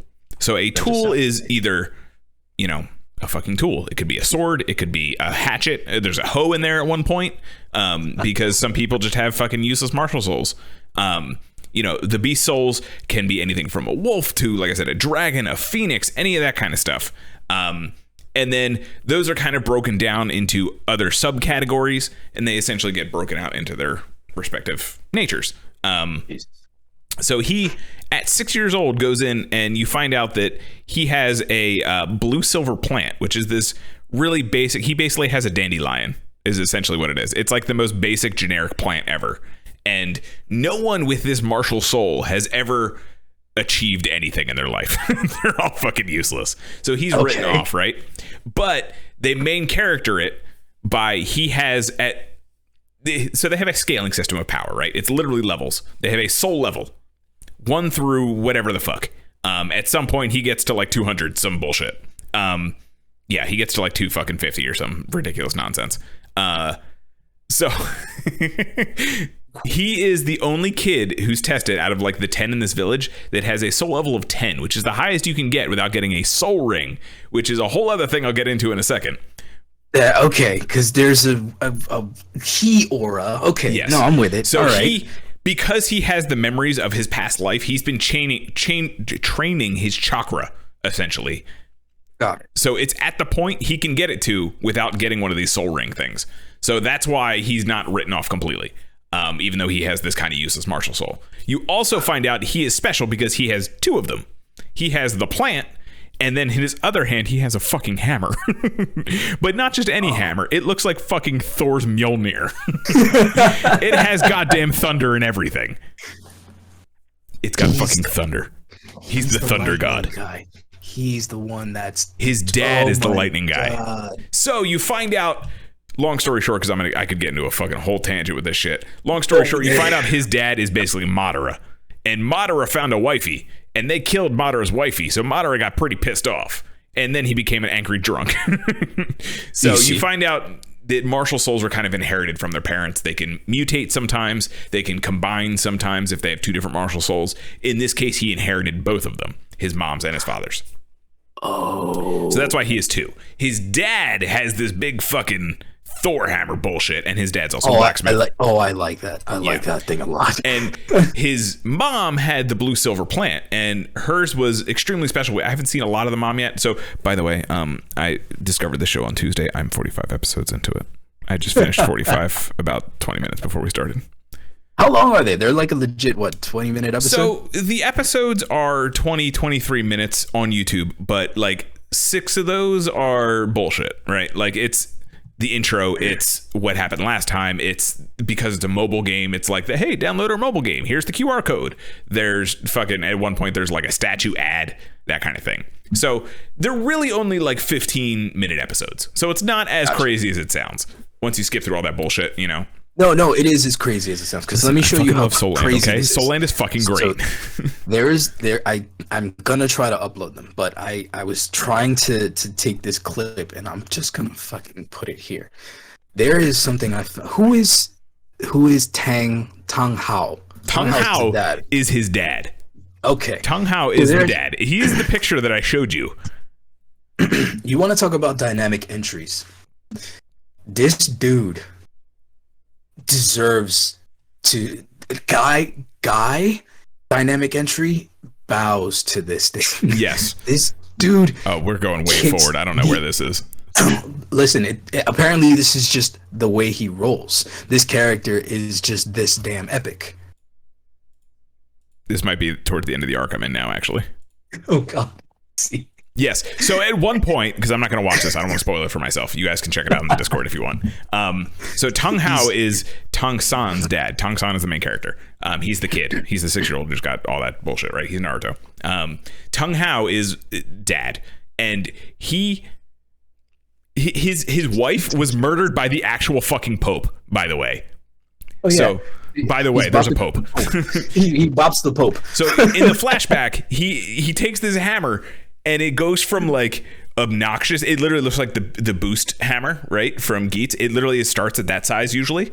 He makes this thing the fucking size of a skyscraper, and he goes, "I'm bop you with this. Yes. You done touched my woman. I'm gonna bop you with this."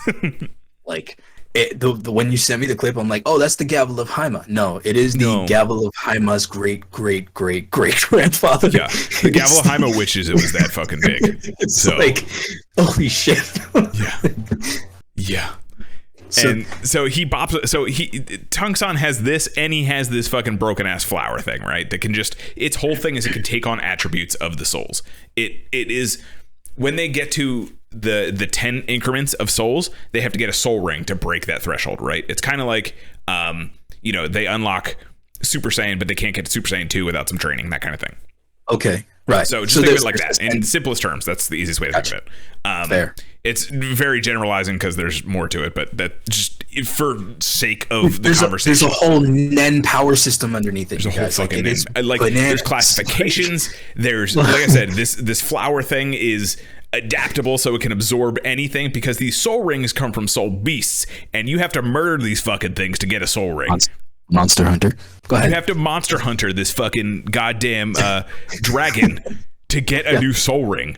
And if that thing's too old, it's gonna fuck you up, whether you kill it or not. Speaking of old, because this is also a generational thing, so there's JoJo elements in this thing where you're having it's so Scions take on the fucking problems. Fucking cool, man. Like I love generational stories. I love watching a character grow through the story, right? So we start with 6, where I am now. He's 15, and 45 episodes in, he's still 15, and he's still a fucking badass apparently. Okay, fair enough. I've seen some clips where he's way older. I'm assuming he's like 20, because that's just how anime works, and they're all like super like, Chinese anime pretty boy kind of thing going on, like the Dynasty Warrior pretty boys. They all look like that. Oh yeah, the Bishu, because it's what it is, Chinese or Korean? Yeah. Manhwa? Chinese. Yeah. So they're all very beautiful. They're all gorgeous, right? Like everyone is just gorgeous in this show. Even the fat dude is fucking gorgeous, right? Fat is beautiful, man. Right? It is. And it's just they have to find these beasts, or else they can't get to the next echelon, right? And they have to absorb these soul rings, and there's colors that are associated to how old these fucking things are. So like each soul ring has different color. So like if you see some fucking black rings come down, not to fuck with that guy, because he's been through some shit. Black. Okay, yeah. There's black, there's red, there's purple. So the main character Tang San right now has 2 yellow and a purple, which is like a big deal for someone at his soul level power. It's fucking wild, dude. And my favorite character is Daimu Bai, the tiger dude. Okay. He's my favorite character so far. So eventually he joins this school called the Shrek School. Literally Shrek, like The fucking movie. Shrek. Like Shrek. It's spelled the same way and everything. Shrek. Nice. It even has a green logo, but it's like a dragon looking thing. It's not the actual ogre. I was just like, that's funny. At least I didn't even try to avoid it. But yeah, there's 4 people that join the same time him and his girlfriend do, and there's 3 already enrolled, including Daimubai, who is the tiger guy. Just to kind of put in perspective of how ridiculous this gets, because the skyscraper hammer wasn't enough. There's a branch called the food branch where they're essentially support characters, right? Oh yeah, this shit. They have support abilities that boost and help and heal and things like that. So Ao, I believe is his name, is just AO. I believe it's pronounced Ao. He creates sausages, and these sausages heal. He has one that cures poison, and then he also has one that gives them wings, and they can fly super fast for 60 seconds. That's a weird one. That one's why. Okay. So you find out when he reaches level 30, he's got to get his 3rd soul ring. The thing that they kill is like this crazy snake thing that can fly really fast. And so he kills it, and you don't really know what the soul skill is going to be until you get the new ring. That's kind of the kicker too, which is kind of fascinating to this universe. So you could go through a whole bunch of shit and end up with nothing. But then again, everything is broken in this world. So yes, no, I refuse to believe also that. don't automatically absorb a soul ring. So you can kill something and not absorb the soul ring. Oh? Only the person who kills a soul beast can absorb the soul ring, and they have 2 hours to do so. But at the same time, they don't have to, which is when Tang-san gets his 3rd one. That kind of becomes a whole thing because they have these like other family in the forest doing the same thing, and he steals it from the girl. So they have an argument of like, do we want to waste this because it's a really rare soul? So because he's the only one who can absorb it. Yeah. Because fuck you. All right. Listen, Soul Land. Listen. Okay. And so because he has this plant, getting back to the plant, he is looking specifically because it's a weak plant. Like it's literally a weed. Like it looks like a dandelion almost. Okay. It's a weed essentially.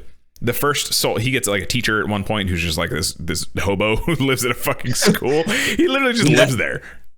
Tell me you wouldn't want a hobo master, bro. Dude, those are the best he's ones. A fucking genius. I don't get it. He's the one who created like the Nen classification system. He's the one who fucking knows all the relations and how they work with all the fucking different powers. Like he's your Mr. Encyclopedia from Baki. Is he the one that he's the one who fucking explains everything? Yeah, because he knows everything. But he's just some hobo who lives at the school. To be honest, those are my favorite 90s throwbacks. That's the hidden technique of the Jutsu Village. He's like, you eventually find out he's from one of the most like distinguished fucking dragon clans there is. Like they normally have the big ridiculous dragon spirit. The lightning dragon dude, he's from the same clan. So you find out he's got like a bloodline, but he's also just some fucking hobo. So again, more JoJo shit with the generational stuff. You know what I mean? He tells Tang-san like, your flower is kind of weak. It's just like a weed. We got to find some toughness, and we got to find something that can do some kind of poison, because that's really the only thing we got here. Like we got to do something. So they find, of course, conveniently this super rare snake that has like crazy armor and poison. So they kill it, and he's fucking 6, and he absorbs the soul, and he's able to now like use it almost like venom tendrils kind of thing. And then, that's the tendril thing he's got going on. Iron Spider thing, like I did that. Yes. Not the Iron Spider. That's the next one. No, that's the next one. Oh, you're talking about the blue thing. The blue vines he's got blue going on. Blue viney thing. Yeah, but when they wrap it up, they also numb things. So it does a paralysis effect, because that was the venom that the snake had. So he can wrap people up, and as long as they don't have like a crazy difference in soul power, they start to feel like a paralysis. They feel weaker. So it's a power scaling thing where if I'm more powerful than you, not even your best is going to affect me. Yeah. So like, for example, one thing that just happened, they literally go to like a fighting arena, right? Like it's where they're called soul masters. Anyone who uses these abilities, where soul masters battle. It's literally a fucking fighting arena. Like a Tower of Heaven kind of thing. I'm there. Yeah. Yes. Yeah. No, I would fucking live there. Hell yeah. Let's go. So they go to this like real dingy fucking out of nowhere one on their little trip that they're taking. And it's like Mad Max Soul Arena kind of thing. They call it the Soul Arena. It's like a Mad Max fucking underground, grungy, people have died here kind of thing. I love it. And Hobo Man goes, give us your most dangerous and who has fucked up the most people, please, for these children to fight. I would love that. And you find out this team has murdered like 60 something people. They've injured like 98 of the people that they fought, And they're just fucking and this hobo over here is like, give him to the children. Give them to the children. It's time to play. Yeah. They have come to play. They have to learn lessons. And so Tungsan, who, you know, again, he has all his memories from the past life, has been building these secret weapons. He has like hidden knives, he's got hidden daggers, all that kind of stuff. He has like a wrist launcher kind of thing for like darts. At one point he makes this ridiculous crossbow that just like fires a bunch of darts, that kind of thing. He can make all these they call them hidden weapons, assassination techniques, that kind of stuff, like assassin weapons, because they're an assassin clan, you know what I mean? Makes sense. So he eventually crafts them for his whole team just to have, because some of them are better at fighting than others, and he just wants them to feel safe, right? Like the sausage guy, he's going to get all this stuff because he can't really fight, but he can still protect himself. So they fight this team, right? This team who has murdered people. And, you know, Hobo Man is like, they got to learn lessons. I'd rather they do it when we can guide them than in a battlefield when they're older and they got to deal with this shit, right? So they all have a bear spirit, all these dudes. They're big, hulking, fucking like just Mad Max football players. That's literally what they look like. They just big, beefy, fucking spiked mohawks and all this shit. And they literally just one giant bear soul because they can like feed off each other or some shit. I don't remember. Right. So they're just like Watchers of the Abyss. Got it. Yeah. You fucking literally, that's pretty much what it is. They just have like the bear rage. That's their thing. They just fucking go into a frenzy.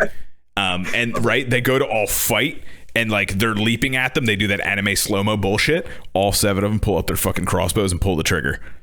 All 7 of the other team fucking dead. Amazing. The main characters murked the fucking team. And then immediately the one girl pukes. Hobo Man wanted them to learn that sometimes you're going to have to kill people. Why didn't you tell me this? This literally happened the episode before we started. I am so watching this now. Holy shit. They straight up, like, they're holding the crossbows, right? They're jumping at them and they just... all fucking dead. The whole fucking team drops dead. You didn't tell me they spoke my language. Oh, drops fucking dead. Dude, it was so cold. The one girl goes running because she's crying. The other one starts puking. Tongsan's like, shit happens, man. Just shifts and she's like, oh God, what did I do? Yeah, because the reality didn't fucking set in that they just murdered these fools. And you know what Hobo Man says? It's a hard lesson to learn. It's hard out here, folks. It's hard being a pit. This hard life out here, girl. You're gonna have to wise up. He's like, I'd rather you all learn this lesson now than on the battlefield when you have to. That is amazing. All right, I didn't know that. They gun down these fools in an arena. Just gun them the fuck down. I've always said that you don't always have to MC. The MC doesn't always have to be the most heroic thing. But that level of fuck you. Oh, that's beautiful. Episode 45. That's when this shit goes down. Done. 200 episodes, you say? No 243. Problem. I'm getting through all of them, baby. I can't say this. Like, Soul Land is fucking cool. And it hits on so many goddamn levels. Oh, we're checking it out. I'm going to check it out now. Yeah. And there's a live action movie. Maybe we can consider it Toku and check it out. There's a live action movie that has Jackie Chan in it, who plays Tung Hao, the dead. He plays the dead with the hammer. Yeah, I can see that. Kind of kind of doing that old man shtick. Yeah, he kind of does that, but he's very serious. It's weird. It's kind of like what was that movie? The Emperor or something like that? Where he plays that super serious general dude. Yeah, he's kind of like that, dude. I forget what that movie was called, but you know what I'm talking about, though. Yeah, I wasn't directly watching that movie, but I remember like I kept catching it in parts, and I'm like, Jackie Chan looks very scary in this movie. Like, he seems very, very serious. That's kind of the energy that Tung Hao has. So it's interesting to see how he might do that. So maybe we can find an excuse to watch that for the show or something. I mean, we don't need one. We're just going to watch it. And you guys are just come Soul with us, Land, friends. Please go check out Soul Land. It is all on YouTube. It is fucking wild. And that's not... You know what the wildest part is? You're finding clips, and I have like my entire feed now is just fucking spoiler clips, right? Anytime I go on YouTube, it's like me fucking some kind of boxing thing and then spoiler clip, right? And then some random Toku bullshit. And like the clip starts playing, and like I was saying, the rings, like their whole flex, right? Like a Dragon Ball power up kind of thing. Their thing is they show off the rings, how many rings they have. And they do almost like a roll call. They'll show off the rings. The tiger dude's got 3 of them, and then the tiger comes out behind him. It's fucking sick. Daimu buys my dude. But like that kind of thing. I'm seeing clips where Tong-san has like 9 of these fucking things, and like the colors that only the biggest dicked assholes we've seen so far. Like his Tung Hao has like 3 blacks and 2 reds and all this shit. Tong-san's just like black, red, with some other color. Fucking fuck you, and they just keep fucking going. They just keep going. And I'm like, how is the scaling in this gonna work? How do we get from point A to point B? And that's really what's keeping me invested right now. It really is a marvel, because I'm seeing these clips and it won't let me post it, but I'm trying to. There is a clip where there is this ice arrow chick with this eye thing going on. I was so on board. No idea. And from the context of what I was seeing, she's a bad guy. And I'm like, holy fuck, yes. There's some empress at some point that they fight. I don't know. He becomes the god of the ocean and gets like Odin's trident or Poseidon's trident at some point. I don't know. So we're gonna have to come back and when I finish this by next week, we'll talk. Next week, you're done tonight. Yeah, you're calling I really like Soul Land. I have off Tuesday and Wednesday. Dunzo. But yeah, no, Soul Land, I highly recommend it. If you just want something like dumb anime bullshit, it's really fun.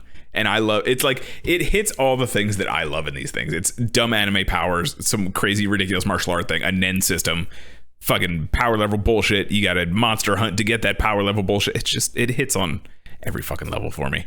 And then you find out, like he gets his 3rd ring and he grows fucking spider legs because fuck you. Yeah, no, I'm good. This is like the fact that, like I was saying, the way you were explaining it to me, it takes the interesting parts of the animes. Mm-hmm. So I know I'll at least they're drawing from the right ideas. They're drawing from enough of the shit that I like. Yep.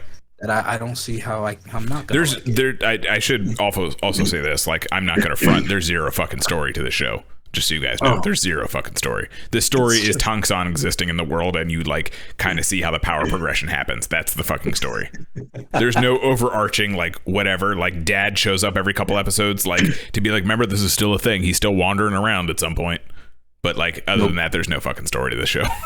No grand conspiracy. This is just you're getting what not yet. Gotcha. Not yet. So that once we get to fucking God level, we might. Who knows?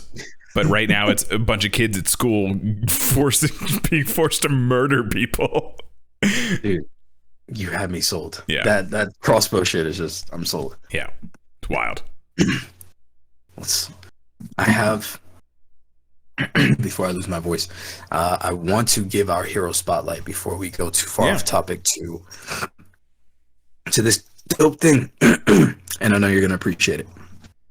So I was doing what you do with our YouTube shit, and my algorithm decided to bring me to this Action Teen channel where this is a fan-made kaiju fight. Okay. Between your boy and your other boy. We got Godzilla and Kong going at it in this little CG fight render. It's not bad. I mean, considering that you're watching a PS3 graphics show, I figure this is okay. Yeah, no, definitely. I'm always down for this kind of stuff. It looks like so they're fighting Shin. It looks like. Yeah. So Kong and Godzilla are fighting Shin. I'm just gonna kind of scrub through it here a little bit and see what's up. Yep. So they throw. I mean, it's not just the that they're fighting. It's also the fact that this is a fan made thing. They put this all together. Yeah. It's I don't know how many people are working on it, but I'm assuming it's not many. But idea is, it was cool to see this kind of shit because I'm fascinated by shit that I can't do, and I will never be able to do any kind of 3D rendering with any characters. Yeah. But the fact that they were able to put together a competent fight scene, like this is actually pretty good. These models aren't awful either. Like these models are pretty solid. So definitely check them out. They have a bunch of other ones on there. It's all pretty much kaiju shit. So that's what's just up. something I found that's neat. Yeah, this is Action Teen, Teen, Teen. Too many E's. Action Teen. Check them out. This looks pretty sick. I'm gonna watch this. So yeah, there's a couple of subscribe on there. This is Action Teen. Let's see what else we got. Attack on Titan. There you go. Among Us versus Godzilla. Jesus. Optimus Prime versus Megalodon. There you go. That's what's up. So yeah, there's a couple. Yeah. They don't post very often, but these look pretty solid. Like if that's, I figure because it takes an eternity to do one. like I can't even imagine. Like that's why I'm like, wow. Even to have one of these done would take me the rest of my life. So absolutely, that's sick. That's awesome. Yeah. See, now we're even. You didn't show me this. I didn't tell you about the fucking gun blasting. No. So yeah. Now we're even. Fuck, man. All right. So now that the rest of our weeks are planned out, we'll come up with something in between Soul Land. You know, next episode we'll have an idea. When I finish Soul Land and I drop into like severe depression, I'll catch up on the next episode. I'll let you guys know the power scale venture. This is a Soul Land podcast now. I'm gonna check it out. Maybe I'll be able to come up with some kind of perspective for you because this is. I think like you just really have to watch the first couple episodes because they kind of lay the whole thing out right there, like how the powers work and everything. Once you get that, you'll kind of see like how it progresses to the bullshit. Like you'll see, it'll put into perspective of the bullshit. You know what I mean? So, yeah, amazing. All right, let's get out of here. What do you think? Yeah, hell yeah, show your shit. All right.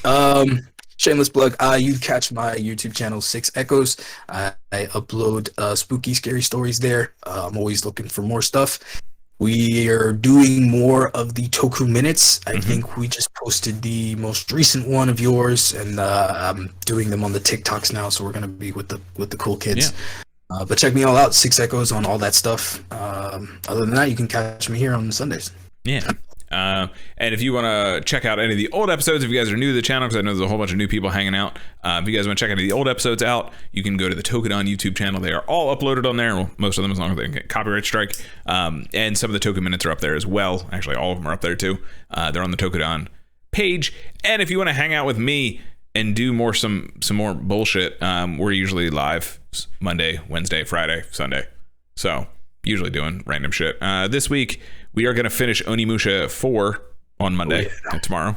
So we're going to do that. Mission, we're on literally the final fight. We're on Soki's final boss fight.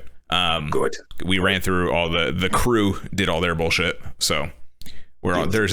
I put a clip on Twitter. You guys can follow me at Kaiju Carl on Twitter, by the way, if you want to see some fun clips. The last couple puzzle boxes really had me steaming from the ears a little bit.